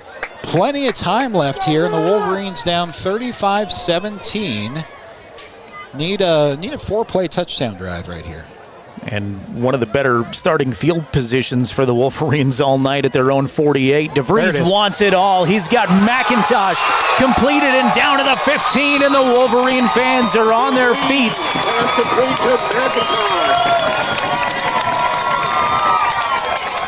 Yeah, as I said, Jared, you're going to be seeing that combination quite a bit. I think we just heard 36 yards on the completion. This is just a hitch and go. This is DeVries pumping and McIntosh flying. I've not seen one secondary player on the Powell defensive side be able to keep up with McIntosh's open field speed. And it's not just that. He has made some very off-balance acrobatic catches. That was one of them. The momentum has slowly shifted over the last couple of minutes here. DeVries out of the shotgun, fades to throw again, well protected. He'll step up in the pocket and darts his way forward inside of the 10-yard line, or inside of the 15-yard line, down to about the 7. Ultimately, he is inside of the 10. Abraham and Seifert. DeVries has a read here on the left side, doesn't like it, feels pressure from his left and steps up. That's what you like to see from a quarterback as opposed to just hanging out. You got about 2.5 seconds. After 2.5 seconds, you got to throw it or you got to move. And DeVries doing a great job of making not just something out of nothing. That was a nice 8-yard gain. A 2nd and 3 from the Panthers 7 as Derek goes under center. He'll hand it Jordan May. May left side, inside of the 5-yard line and wrapped up, drugged to the ground at about the 4, which is going to move the sticks again. And it'll be 1st and goal, Wolverines with 9:21 to play in the 4th quarter. Keep those feet churning. You see May hit a couple of times. You keep those feet moving until you are down if you're a running back. And on that play, it meant a 1st down. It meant an extra couple of yards. Brings up a 1st and goal for the Wolverines. You see on the clock that we finally have the lighting correct here. We got 9 minutes. Plenty of time for interesting things to happen at dusk here in Riverton. Looks like Gattenbein has returned, and now flags fly before either team gets set, and I believe we will get a delay of game against the Wolverines. Illegal Substitution there. Against Riverton. I did not see the infraction, but both the umpire and the back judge did, or the referee and the back judge both saw it, simultaneously throwing their flag, so I will take their word for it. You see DeVries limping back into the game on now it's an extended 1st down and goal. You just can't keep him off the field. I don't want to harp on the 0 week, but this game is literally meaningless statistically, and you can't keep that upperclassman leader off the field. DeVries back on the field out of the shotgun. May with him in the backfield. Now DeVries backpedaling, finds Saltzgaver. Saltzgaver dances around the 10-yard line and then is hit hard by Jet Schwan. Doesn't account for much total yardage, and it's going to set up a 2nd down. Like the play call, screen game is difficult from a lot of different aspects. Here, DeVries is going to try to buy time by lengthening the play just a little bit too long to give that linebacker a chance to adjust, force the alteration on the finish of the play. That could have been a touchdown. It was a good play call. It's just timing stuff that will be worked out as the season goes on. 3 receivers to DeVries' right, 1 to his left. May with him in the backfield. Flag flies in here again before the snap. This is what drives you crazy as a coach. We have not seen a whole lot of this, Jared. The silly penalties, the mental penalties, pre-snap stuff, we really haven't. It stands out a little bit here as the Wolverines are trying to make this game a little bit interesting in the 4th quarter, but that is now 2 what you would call mental penalties on the substitution and the delay game. That, again, is first game stuff. See how the Wolverines react to a couple of penalties here, forcing them a little further back. Now the football placed at about the 14-yard line, and Derek goes back to the shotgun. DeVries plants his feet, looking towards the end zone. Sheets can't come up with it. Well defended by Powell, and it's going to bring up a 3rd down and goal now from the 14. Pitch and go here on the Gambles replay. You'll see a little pump fake by DeVries. He's going short side. A lot of good things can happen when you throw the ball up like that. I like the no call, no PI on the play. Makes this 3rd down kind of challenging, but you do have 2 downs to work with here. You're going forward on 4th. A lot of personnel to DeVries' right. A look across the middle of the field to May. Caught, touchdown, Wolverines. DeVries to Jordan May from 14 yards out. I didn't mean to step on your call there, Jared. I just saw that throw coming over the middle. This is a dime from DeVries right over the top of the entirety of the Powell defense. I can't tell you how much touch is involved in that throw. Made it look way easier than it was. Hunter Saltzgaver's extra point is through the uprights. Get the extra point. 35-24. Wolverine fans again on their feet, and boy, the last 4 minutes have certainly been as fun as it gets for Wolverine fans in a long time.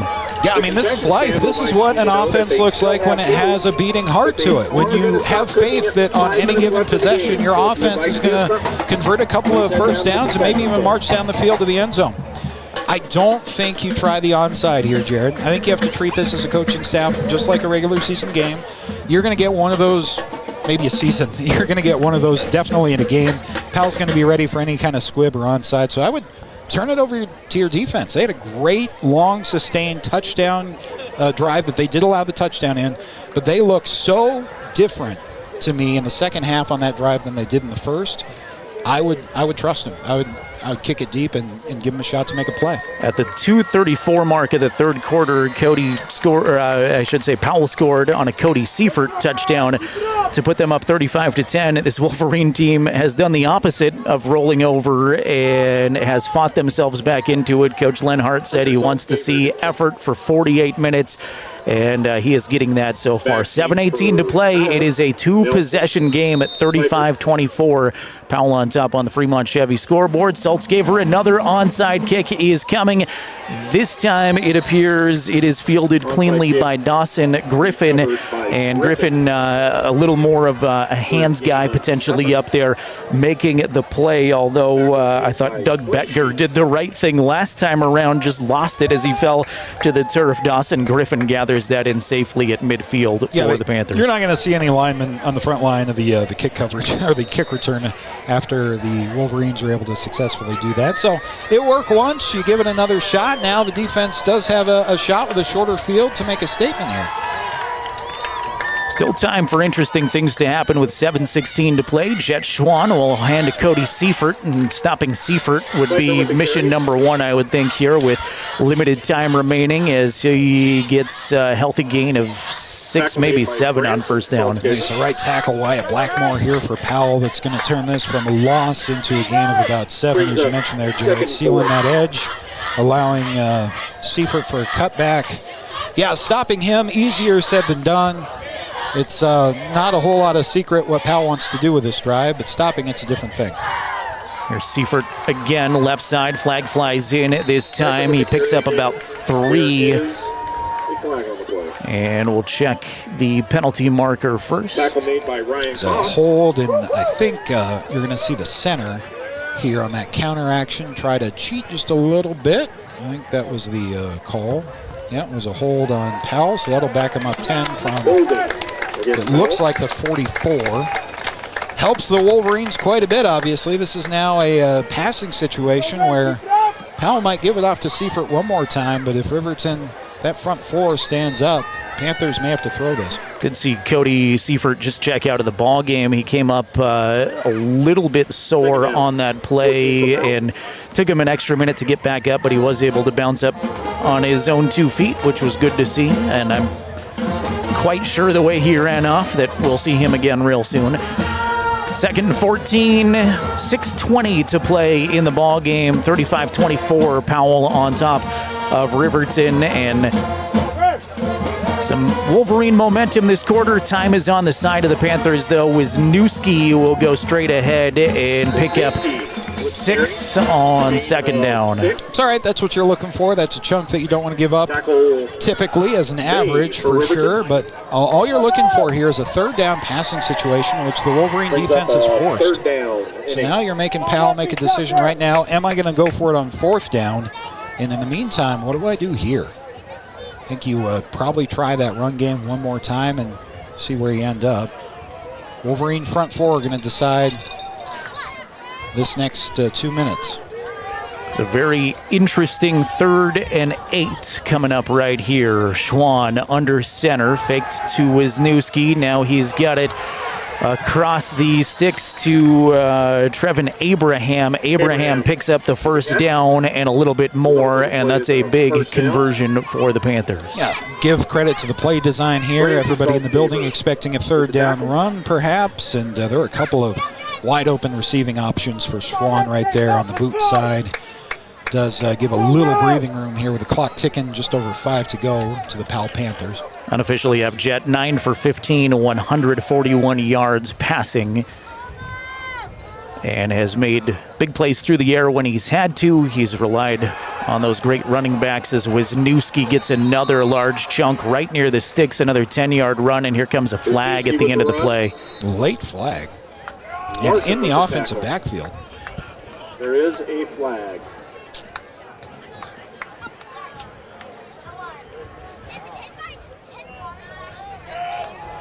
A Wolverine personal foul looked like it came in at the very end of the play, and obviously a big gain by Wisniewski wasn't going to help things, but that definitely doesn't help things to give him 15 more.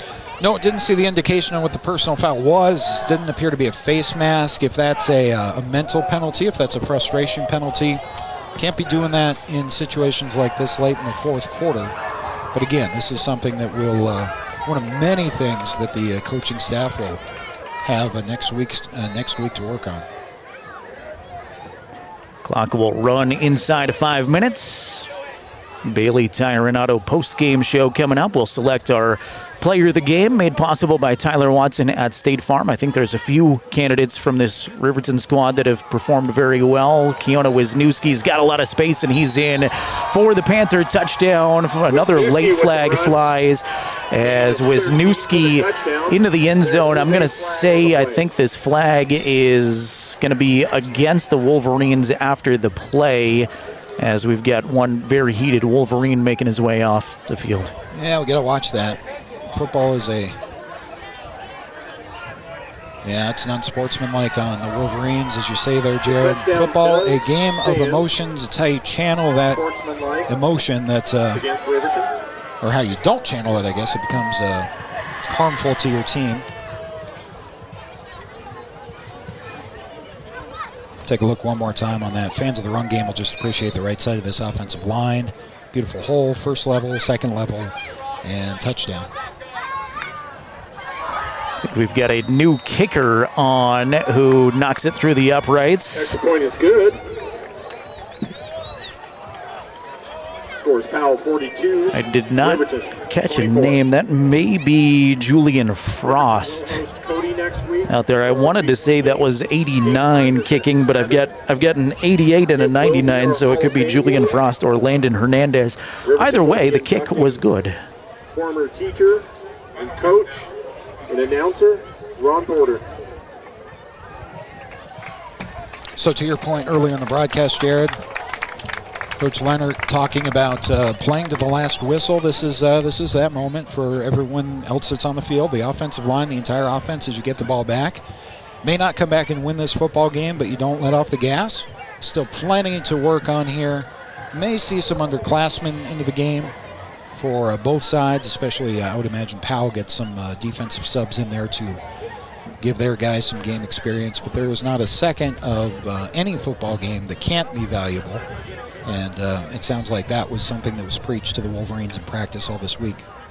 Looking at the Wolverine sideline there after a couple of unnecessary penalties, and you see some of the coaching staff a little bit fired up for the guys to keep their composure here near the end of the game. And this is going to be about as awkward as it gets on a kickoff, with the 15-yard penalty enforced on the kickoff, as Powell will kick it from the 45-yard line. From the 45 after the penalty.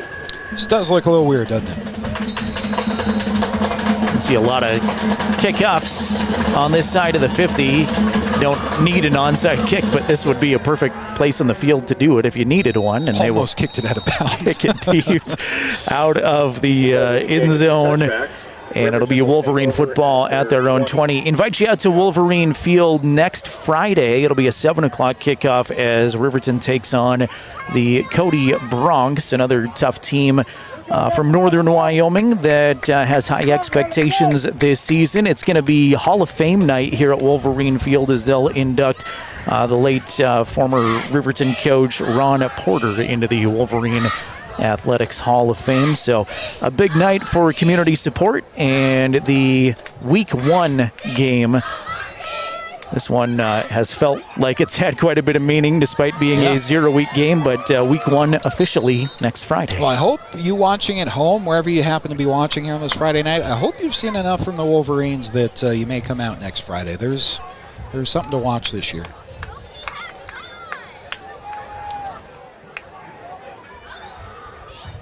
DeVries back out there for the Wolverines. Fires. He's got a man that's McIntosh with a lot of space. Knocked out of bounds finally by Alex Jordan, but not after a big gain from McIntosh, who takes it all the way out to almost the 45-yard line. They'll place it down at the Riverton 44. What DeVries does with the extra time he has and letting plays develop, and at this point he may just be looking for McIntosh. I wouldn't blame him. But he has made very smart decisions throughout this game in the passing concept, and they're not simple concepts. He's got guys running all across the formation. He's got screen options. He's got RPO. There's a lot going on to this offense, and DeVries hasn't really made a bad read all night. Nick McIntosh, 10 catches, 164 yards. And looks like 6 of those over 10 yards. So a lot of big catches for McIntosh. Here is Nope, that's McIntosh again on the other side that time, and a gain of 14. So let's just continue on with the Nick McIntosh show. So he's a great route runner, as we've seen, and here you're just going to see open field ability on the Gamble's replay. This is just a slot, not even a screen. Just throw it to him, go make something happen.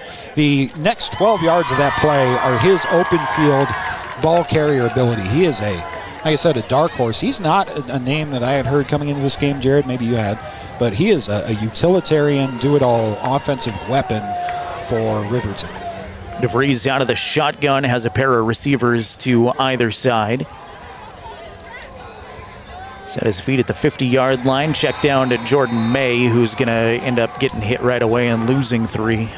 Go back to your point on the personal fouls against Riverton and some of the coaching adjustments that can be made off of that. Talk about football being a game of emotions. I do want to point out where that frustration is coming from. I would guess that frustration is coming from the fact that some of these kids actually said, hey, we're in the game. And that's not something that the Wolverines have been frustrated about in the fourth quarter of games on a typical basis. So some of that frustration, while you can't have it, is understandable, and you can use that in a positive way. 2nd and 13 throw from DeVries, loading up for a home run ball. It's going to go out of bounds. Wanted McIntosh once again, but no, that was Ty Sheets over there. Man, I'm getting my 2 and 3 confused. McIntosh would have been a lot easier to call if he had worn 11, like his roster said, but I don't know how you can see any numbers at this point. I can't see any numbers, so good for you. You got the glasses. That must be why. Binoculars next time, though. This throw from DeVries, this is the proper throw. You throw that ball outside shoulder toward the sideline, so no harm is done. If he throws that inside shoulder, that's a touchdown.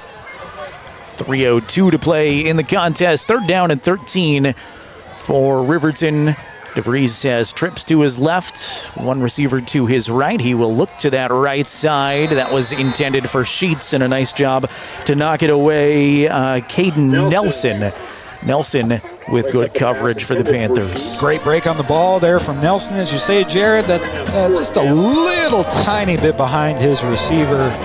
That's a good coverage. Regardless, he's probably going down at that point, even if he makes the play. Are we up to 4th down now? 4th and 13, and the Riverton band reminds us the final countdown is on here. We're inside of 3 minutes to play as Riverton going to go for it. 4th and 13 from midfield. See if they've got a big play up their sleeve. Once again, 3 receivers to the left side and Sheets to the top. Coach Lenhardt wants to take a timeout. Good timeout. I like it. This 4th down and long isn't necessarily important in the outcome of this game, but it could very well be important in the outcome of a game later on this season. And that just goes to Coach Lenhardt, as you mentioned, Jared, playing to the last whistle. That goes for the coaching staff, too. You use every bit of education, experience that you can in every moment you have on the football field. Schedule-wise, tough start to the season for Riverton. They're going to see some really tough teams, and Powell is one of them. They're picked to finish 4th in the preseason rankings, but The state runner-ups last year, Cody Bronx, who frankly could have beaten a lot of 4A teams last year, are going to be tough. They won't have Luke Talich, their starting quarterback, who walked on to Notre Dame and is getting a lot of buzz at Notre Dame right now. But they still are very talented from top to bottom. Then Riverton will hit the road after next week. They go to Evanston and take on a much improved Red Devil team, I'm hearing, but that should be a competitive game, and then they'll take on the defending state champion Star Valley Braves. 4th and 13 out of the timeout. Here's the snap to DeVries. He's under some pressure right away, escapes momentarily and is just going to chuck it out of bounds. In comes a flag, and that'll be grounding as well. That will turn things over on downs, presuming it is against the Wolverines. I'm not sure what else you do in that situation if you're a quarterback, but nice athletic play to get out of the pocket. But once you're in the grasp of the defender on 4th down and long, you just flick it up and hope for the best, I think, sometimes, and didn't quite make it back to the line of scrimmage. Derek DeVries hobbles off again. Just a gritty effort. It was, I want to say, the second play from scrimmage for Riverton offensively where I saw him hobble to the line of scrimmage. I don't know if that was a pre-existing thing or not, but he's been at least somewhat injured throughout the course of the game. I thought Blake Gattenbein came in as sophomore when his name was called and made some big plays. I like the way Gattenbein played defensively, too, with a couple of big hits. Unofficially, and I'll check with the final official statistician here in our County 10 report, but DeVries 29-38 for 322 passing yards. Wow. That's a big number. Seifert, quite a bit of room. He'll fight his way across midfield into Wolverine territory. Actually, that's Abraham. Haven't seen Seifert return. Trevin Abraham, sorry. Make a list of the positive things to build on from stat lines, just sort of intangible things that you see with your eyes watching the game as the players and coaches go back and watch this on film, coaches on Sunday, and then the players starting on Monday or Tuesday. And there's plenty in the plus column to highlight, and also just enough correctional stuff to make this a productive game, I think, for the Wolverines. Schwann out of the gun, wants to throw, as gathering that in is number 4, Caden Nelson, and Nelson will pick up the first down all the way down to the 39-yard line. Nice individual effort after the catch here on the Gamble's replay. Quick throw out to the side, and the rest of it is just individual athleticism. That's a plus 8 yards on just individual effort after he probably should have been tackled. It's the first reception from Caden Nelson. We've seen him in the Powell defensive secondary, knocking a couple of passes away. Schwann going to work out of the shotgun again. Be surprised if they air it out too much more. They give that time is to Foley, and Foley will turn forward for 3. Foley's third carry. Saw him find the end zone earlier. 2 yards. Bring up 2nd and 8. It's gotten crisp at Wolverine Field with a light breeze. My shorts and my polo, yeah. There's a little bit of humidity in the air, too, that is making things a little extra chilly. It's almost fall-like. Shout out to meteorologist Dave, though. True to his word, we did not get rained on, which is pretty much all you and I were worried about all day. Still a minute 25 left. That's true. As the skies open up. There's another handoff as that Foley again. It is Foley barrels his way forward for 9 more. Gain of 8, tackled by McIntosh. Result of the play is a Powell first down.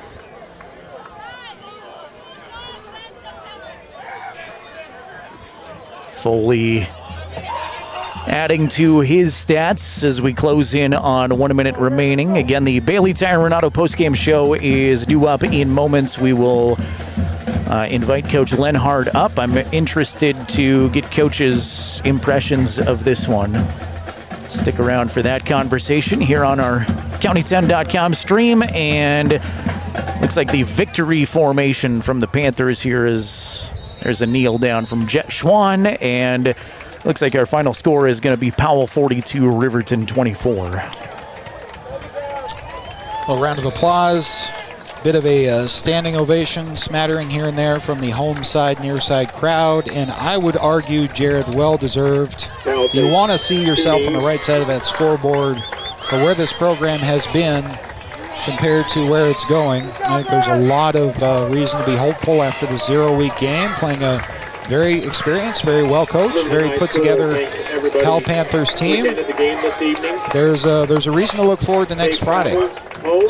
Handshakes all around, couple of hugs, tie sheets embracing a couple of Panther players, and now the handshake line. 0-week football in the books here from Wolverine Field, and for the 6th straight year, the Panthers have began their season by knocking off the Riverton Wolverines. Powell got hit by the injury bug last year after a dominating performance against Riverton, went 4-6 ultimately. Did have a really nice playoff effort against Douglas, but lost in the quarterfinals last year. Have a feeling with the senior leadership and just kind of the expertise and experience from Coach Kistler that we'll see this Powell team in the mix with things down the stretch. But focusing on our Riverton Wolverines, like you said, Scott, I think there's reasons to be optimistic, reasons to come cheer on this team all year long, and a renewed enthusiasm and energy under the new Mark Lenhardt era here from Riverton. Again, next week, Riverton takes on the Cody Bronx, and I'll mention this a few times because we've already seen a time change. Most of the schedules that went out say 6 p.m., the time has actually shifted to 7 p.m. They did that because of a shortage of officials. There are officials going to do smaller class football in the afternoon and then come do the Riverton game at 7 o'clock next Friday night, so they did push that back a little bit. You see the victorious Powell celebration on your screen, and Wolverines will rally around their head coach. Got the Bailey Tire and Auto postgame show coming up, and some thoughts from Coach Lenhardt, along with a few final stats in this one. Once again, the final score, it was the Powell Panthers 42, the Riverton Wolverines 24. We'll take a break and get into the Bailey Tire and Auto postgame show after this from County10.com. Mountain View Supply, your local experts in fire and water. We got everything you need for new installs to accessories, and don't forget our great selection of stoves, grills, and spas. We've been serving Wyoming for over 40 years, so you know you can trust us for quality products and expert service. Visit portersmbs.com or stop by our Riverton or Casper locations today. Porter's Mountain View Supply, located on 750 East Sunset Drive in Riverton. The Tyler Watson State Farm Agency is a proud supporter of Riverton High School Wolverine athletics. We understand the importance of community, and we're excited to be a part of it. As your neighbor, we're here to help you with all your insurance needs. We offer auto, homeowners, renters, business, and life insurance. So stop in and say hi, or give us a call today. The Tyler Watson State Farm Agency will be here for you. Make your home improvement projects a breeze with Sutherland's, your home improvement experts. Always the right products at the right price. For every project, every day. You can shop and pay online at Sutherlands.com, and we'll get it ready for easy in-store pickup. With the tools and the know-how, you can count on Sutherlands for any job. With over 30,000 items in stock, make your first stop at Sutherland's Home Improvement in Casper and Riverton.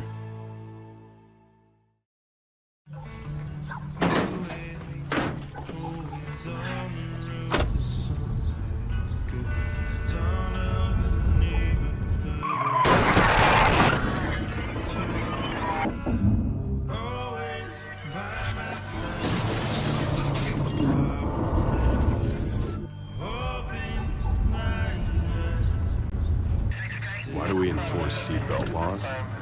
Because in real life, you don't get a second chance. Every Wolverine football game all season long. Watch on the County 10 YouTube channel or listen on 105.1 Jack FM. Welcome you into the Bailey Tire and Auto post-game show from Wolverine Field as the band plays and the fans file out of the stadium after what was really an entertaining zero-week football game. I thought Powell does come up on the right side of the scoreboard for PHS. They knock off Riverton 42-24 this evening. But Scott, as fans start to file out, and there's only so many moral victories you can keep throwing out, I guess. But it feels like the general consensus among people in attendance here is the tide is turning in a positive direction for Wolverine football. Well, if we're able to get Coach up here, he may blow us all out of the water and disagree, but I think so. I mean, I think offensively, there was a lot that Wolverine fans can be excited about. The scheme was good. They used their weapons extremely well. McIntosh is obviously going to be a feature of this offense for the entirety of the season. You saw DeVries play hurt, as you mentioned, pretty much from the second snap of the football game. Going to have to keep everybody, but especially your key offensive guys, healthy. I was maybe most impressed as the game went on with how the defense came out in the second half after really kind of lackluster first half. Powell doing more or less whatever they wanted to offensively. In the second half, from the first series, even though the Panthers come down and score a touchdown on that opening series of the second half, Riverton forced a bunch of fourth downs on that drive, and they really came out, the front four especially, came out with a different attitude, and I think a lot of that you can build on the defensive side of the ball. Offensively, I'm very excited about what this team can do against, Cody next week is going to be a challenge. They're obviously an exceptionally talented program, and they've been at the top of the mountain for a while. But watch out for those games, those mid-range 3A games that Riverton can compete in and play well in, because if they can build successfully off a game like this, where I think it exceeded pretty much everybody's expectations from the Wolverine side, they can be in some football games later on. And that's all you can hope for, is to be in the game in the fourth quarter against any team that you play. And this team definitely already has that potential, I'd say. Speaking of that next week opponent, Cody Brunk's team, they lead Lander currently at halftime 42-0. We'll run down some scores from 0 week here as they come into us on the post-game show. Do want to thank a few more folks who make this broadcast possible, like Sutherland's in Riverton. They've got what you need for every project. Stop by Sutherland's on North Federal. They wish the Wolverines and our Fremont County athletes the best of luck. Also thanks to Wyoming 4x4. They're located north of Riverton, your one-stop shop for vehicle upgrade needs. They've got lifts to bumpers to bedliners. You can give Wyoming 4x4 a call at 857-3175, 857-3175. And I want to thank Central Bank and Trust, your hometown bank, supporting our local athletes, cheering for the Wolverines. Your community matters at Central Bank and Trust, located in Riverton, Lander, and Fort Washakie. Let's look at some of the final stats here. Again, I've said this 300 times, but I'm going to make it 301. These are very unofficial. I am not the best statistician, so we will have a full write-up. Our Randy Tucker will put that together at county10.com this evening or perhaps tomorrow morning with some official stat numbers in there. But here's what I have, and what you can do is you can hear what I have and then read what actually happened and make fun of me later. Let's start for the victorious Powell Panthers. Jet Schwan, their quarterback, was 10 of 16 passing, 152 yards. Let's see, Cody Seifert, the leading running back, leading rusher for this Powell team, ran it 14 times for 120 yards. Keona Wisniewski was nice off the bench too, 5 carries for 46 yards. And Mikhail Foley had a touchdown, part of his 4 carries for 23 yards. Powell opened up the scoring real early in this game, 10 minutes, 14 seconds in the first quarter, and Cody Seifert had a big 44-yard run to the house. They scored again in the first quarter on a Jet Schwan 43-yard run with just 23 seconds to play in the first quarter, and you'll remember that was just about 23 seconds after Riverton scored their first touchdown of the ball game. They scored 2 more touchdowns in the second quarter, a 44-yard touchdown pass from Jet Schwan to Dawson Griffin, and then after all those 40-plus yard touchdowns, a measly 5-yard touchdown pass to Zane Graft with 119 in the first half. Third quarter scoring, Cody Seifert had a 5-yard touchdown run to make it 35-10. That, of course, was kind of a turning point in which Riverton rattled off back-to-back scores. And then kind of the final nail in the coffin for Powell was a Keona Wisniewski 13-yard run with 4:32 remaining in the ball game. Riverton, stat-wise, Derek DeVries, impressive gutty performance, doing it basically hobbling on one ankle most of the night. Unofficial numbers, 29 of 38 passing for 322 yards. Blake Gattenbein came in, threw 7 passes, completed 5 of them for 33 yards. Rushing-wise, Ty Sheets, actually Jordan May had 10 carries, ultimately for 24 yards. Did have a couple of negative plays, which hurt the category a little bit there, but Jordan May was impressive and tough out of the backfield. Receiving, here's where I wanted to talk about Ty, but first I got to go to Nick McIntosh, who caught 11 catches for 178 yards. Ty Sheets, very impressive night, too, 10 catches for 109 yards. Scoring recap for Riverton. They scored their first points with 46 seconds left in the first quarter on a DeVries 18-yard pass to Nick McIntosh. Scored again late in the second quarter on that Hunter Saltzgaver 32-yard field goal, making it 28-10 at halftime.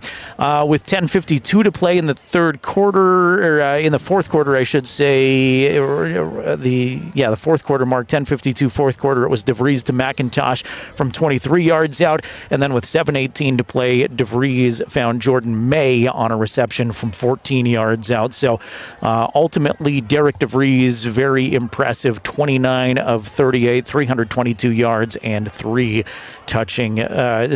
touchdowns through the air. I thought all around some offensive weapons and some fun players to keep an eye on throughout the course of the season here coming up through the next 8 games for the Wolverines. Yeah, DeVries hanging 300 yards. That's no small feat. Don't care who you're playing. And it all starts up front. The offensive linemen, who never get any credit for anything, they deserve a lot of credit for facilitating that run game, which was less present than the passing game, but doing some good blocking for their quarterback. And also, I mean, very stressful for an offensive lineman to develop that screen game. And this is not a simple screen concept that Riverton appears to want to run this year. They're running screens off of screens. They're running screens like a lot of teams plan their run scheme, and that's a lot. That's a lot of footwork and a lot of scheming for the offensive line to do. I think the offense top to bottom, Jared, the stats that you just mentioned pretty much bear that out, exceeding expectations. The defense came out with a really strong, I thought, second half,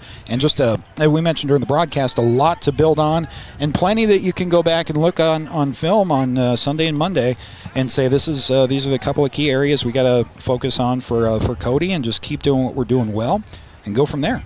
Hoping to have Coach Mark Lenhardt on. He's still gathered around with his assistant coaches. The team has gone into the locker room, so we're hoping he makes his way up here in the next little bit. Again, final score in this one, it was Powell over Riverton, 42-24 on the Fremont Chevrolet scoreboard. Let's take a look at some other scores from around Wyoming. I mentioned halftime score of interest as number 2 Cody all over Lander, 42-0. Let's find some other 3A scores if we can here.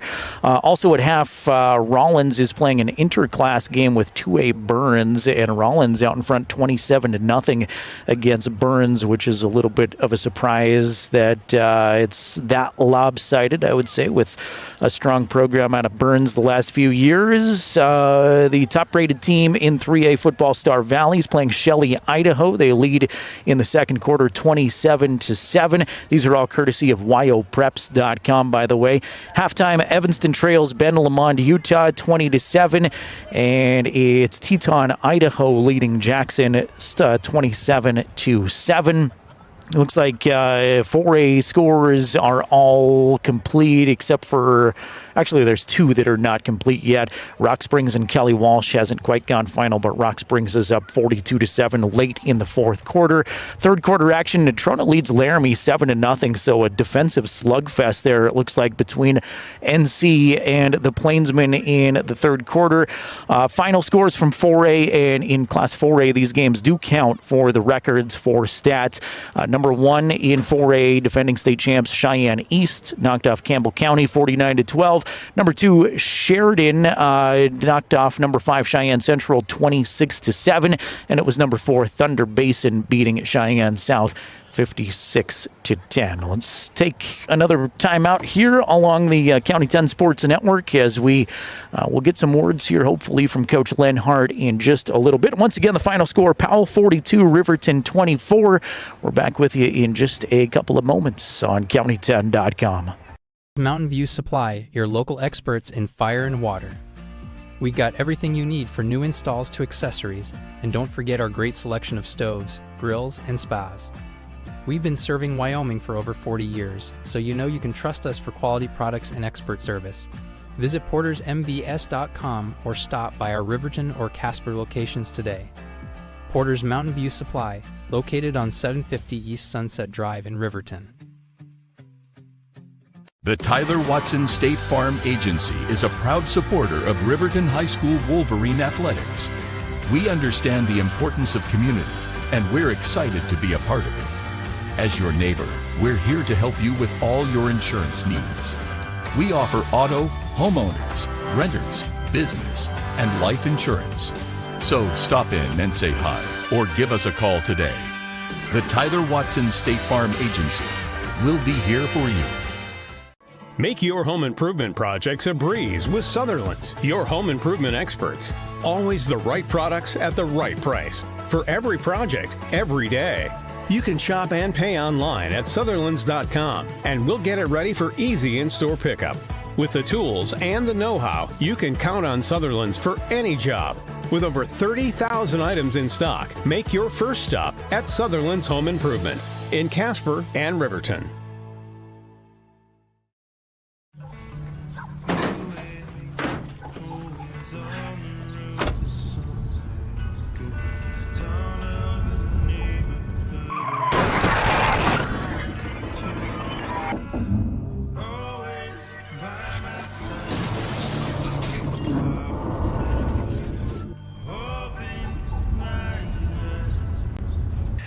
Why do we enforce seatbelt laws? Because in real life, you don't get a second chance.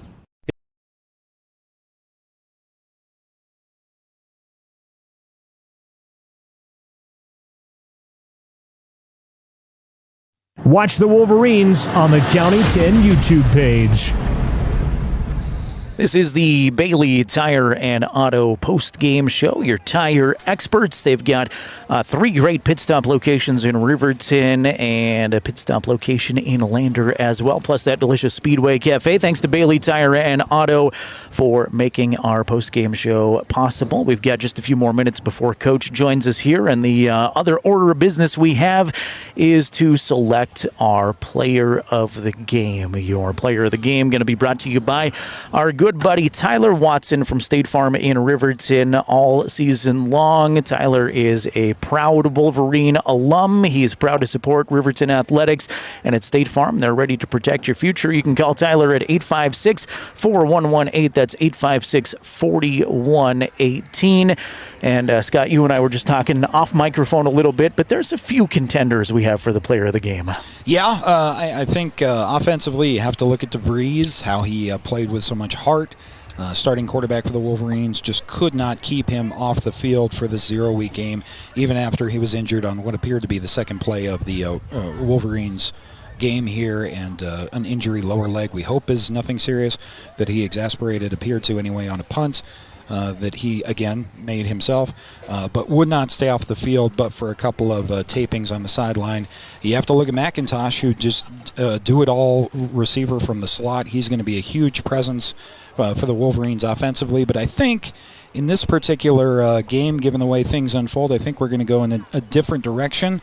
Not that both of those two kids weren't honorable mentions for player of the game, and both had an amazing output for the Wolverines, but I think we have to go underclassmen here today. Yeah, it's interesting because I have a feeling, and this is just a 0-week contest, but Derek DeVries, Nick McIntosh, they're going to be up for player of the game from time to time this season. Maybe the next 8 games, in fact, they will be considered the players of the game. Also want to give a shout out to senior Ty Sheets, had those 10 catches as well. I thought there were a lot of Wolverines flying around defensively, but we're going to go outside the box a little bit with our Tyler Watson State Farm player of the game and give it to Blake Gattenbein.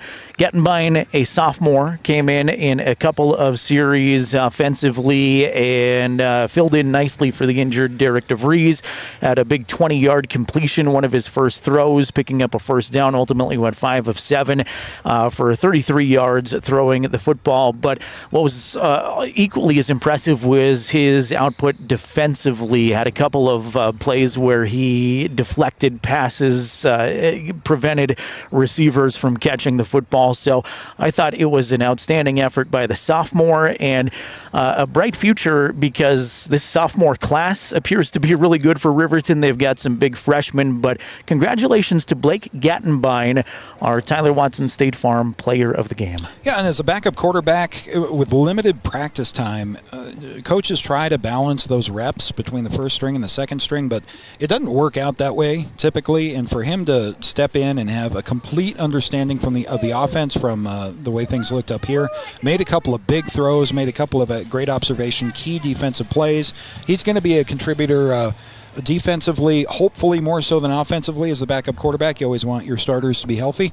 But tonight he stepped in and not just kept Riverton in the game, but he sustained some of those scoring drives where Riverton was able to do what they wanted to offensively, even when their starter DeVries was out for a play here or there, and really did a great job at the quarterback position as a sophomore, as a backup, coming in cold throughout the entirety of the game when he was called on. So I think that is a good call for the Tyler Watson State Farm player of the game, because I think we'll have plenty more to talk about when it comes to some other guys offensively for Riverton, but you love to see somebody with, I'm sure, limited practice time and an underclassman step in and understand a whole new offensive scheme. So I agree. I think that's a good call.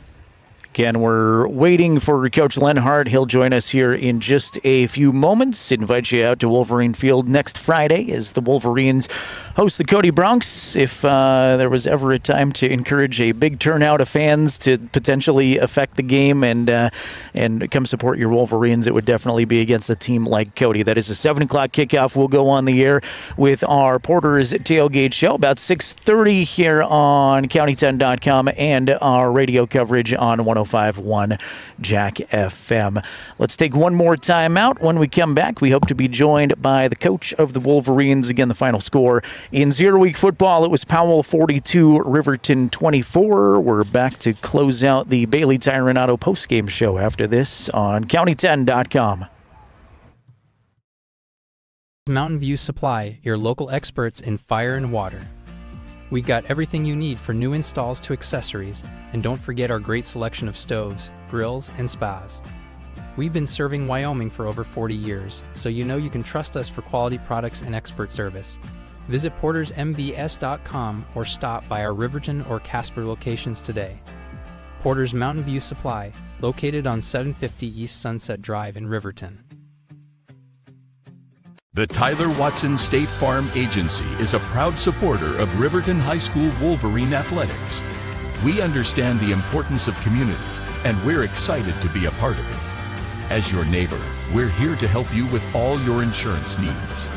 We offer auto, homeowners, renters, business, and life insurance. So stop in and say hi, or give us a call today. The Tyler Watson State Farm Agency will be here for you. Back here on the Bailey Tire and Auto post-game show, 105.1 Jack FM and County10.com. Jared Anderson and Scott Fuller were joined by the new head coach of the Wolverines, Mark Lenhardt. Coach, first of all, congratulations, your first effort. I know you didn't come out on the right side of the scoreboard like you had hoped, but man, I thought the energy level was great, and I thought there were a lot of positives to take away. Yeah, there were. I mean, I can't say enough about Derek. I know I don't think we think it's anything too serious, just unlucky. I mean, we run a naked boot on the first play of the game and gets rolled up on, and it's one of those situations where we're like, dang, bad luck, because he's probably our best runner, or one of our best runners, so a big part of our run game plan. We knew they were going to be good up front, good linebackers.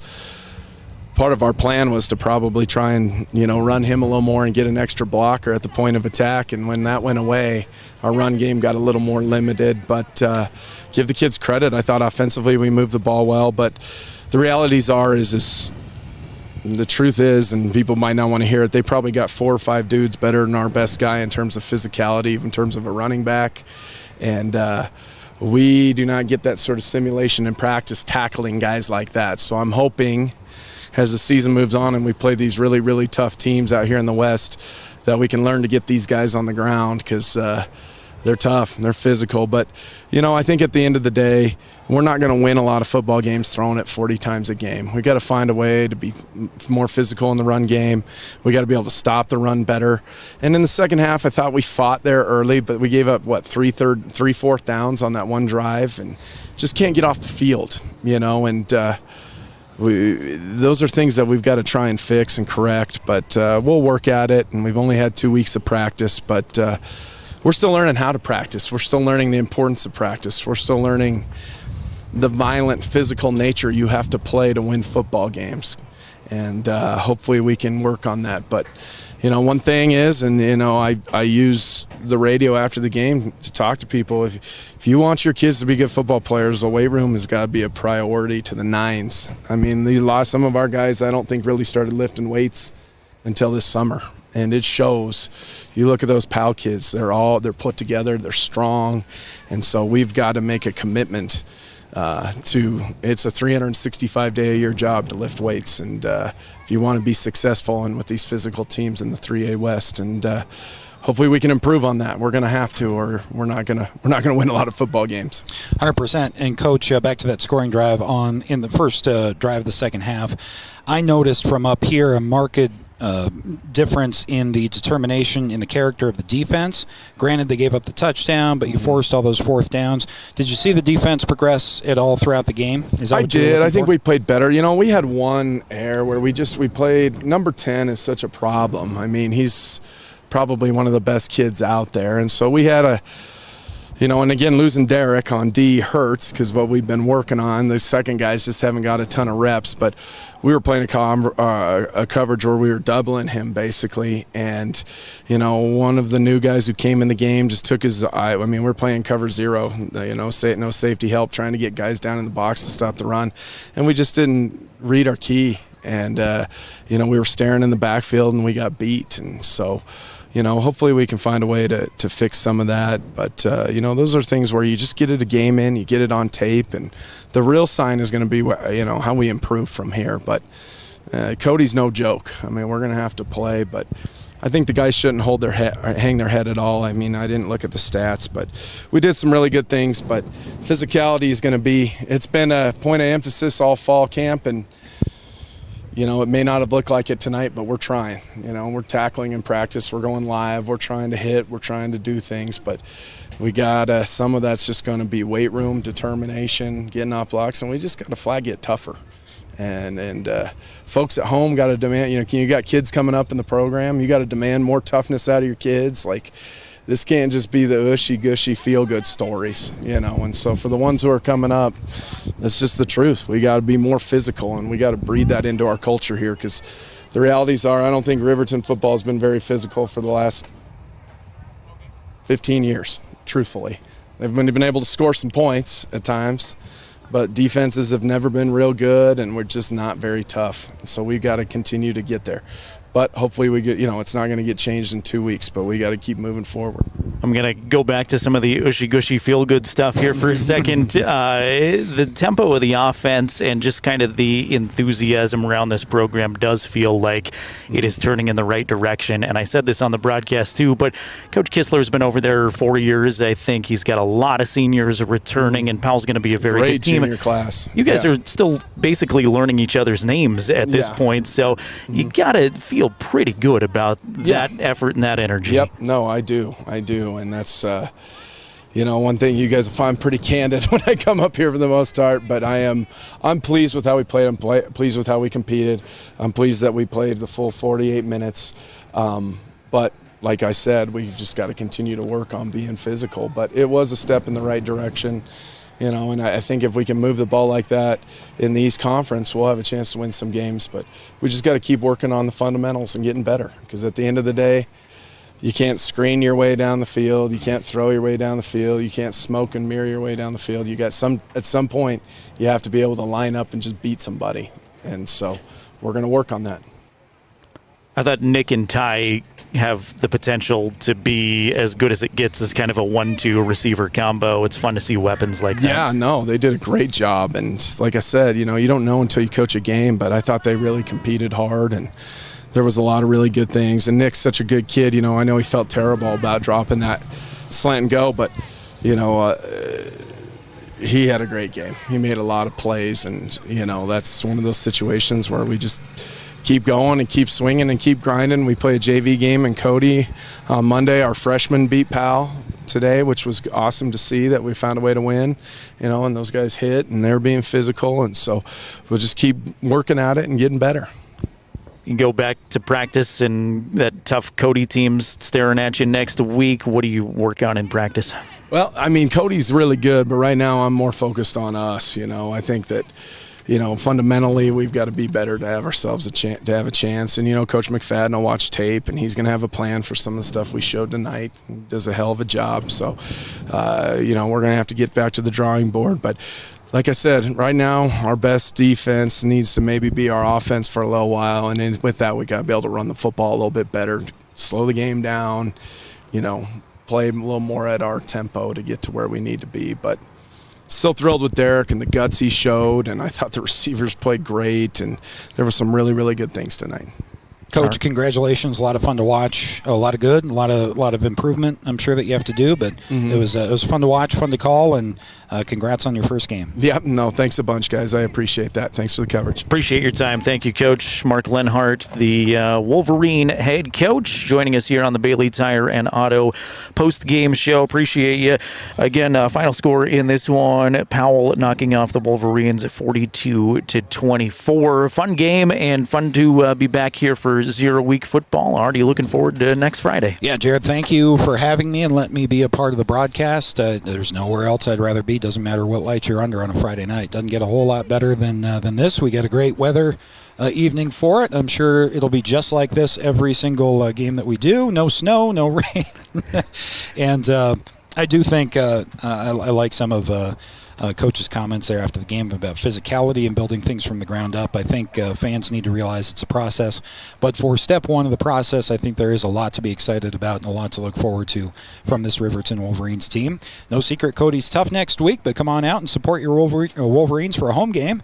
And just enjoy the atmosphere. It's fun to be able to support a team that you can expect to score some points and improve as the season goes on. Yeah, I hope the community rallies around this team. There's going to be a lot to cheer about, I think, and not just the football program. Wolverine volleyball is underway. They're at a big tournament in Cheyenne. Cross country, girls swimming underway. Golf has been very successful. They're going right now. So all things Wolverine athletics, very exciting. Come on out next Friday. Our pregame coverage starts at 6:30, 105.1 Jack FM, and here on county10.com. And kickoff is set for 7. It'll be Hall of Fame night as they induct the late Ron Porter into the Riverton High School Hall of Fame. A couple of shout outs. First of all, thanks to the entire county10.com crew for making this broadcast possible. All of the sponsors you've heard and seen throughout the broadcast, we appreciate them and hope you'll thank them as well. Go support the businesses who support the kids here in Fremont County. My thanks to County 10 Sports director Wyatt Barijka, who's in Cody doing the Lander game right now. You can flip over and check that out if you're interested. But Wyatt organized a lot of this stuff and put together some things making our lives a lot easier. So thanks to Wyatt. Thanks to Jason Peterson for running the camera all night. And Jason will be our trusty cameraman all season long. So thanks to Jason for his time. And thanks to you, Scott, for being here as well. So with that, we'll wrap it up for the evening. Once again, the final score, the Powell Panthers 42, the Riverton Wolverines 24. Have a great night, and we'll see you next Friday for more Wolverine football.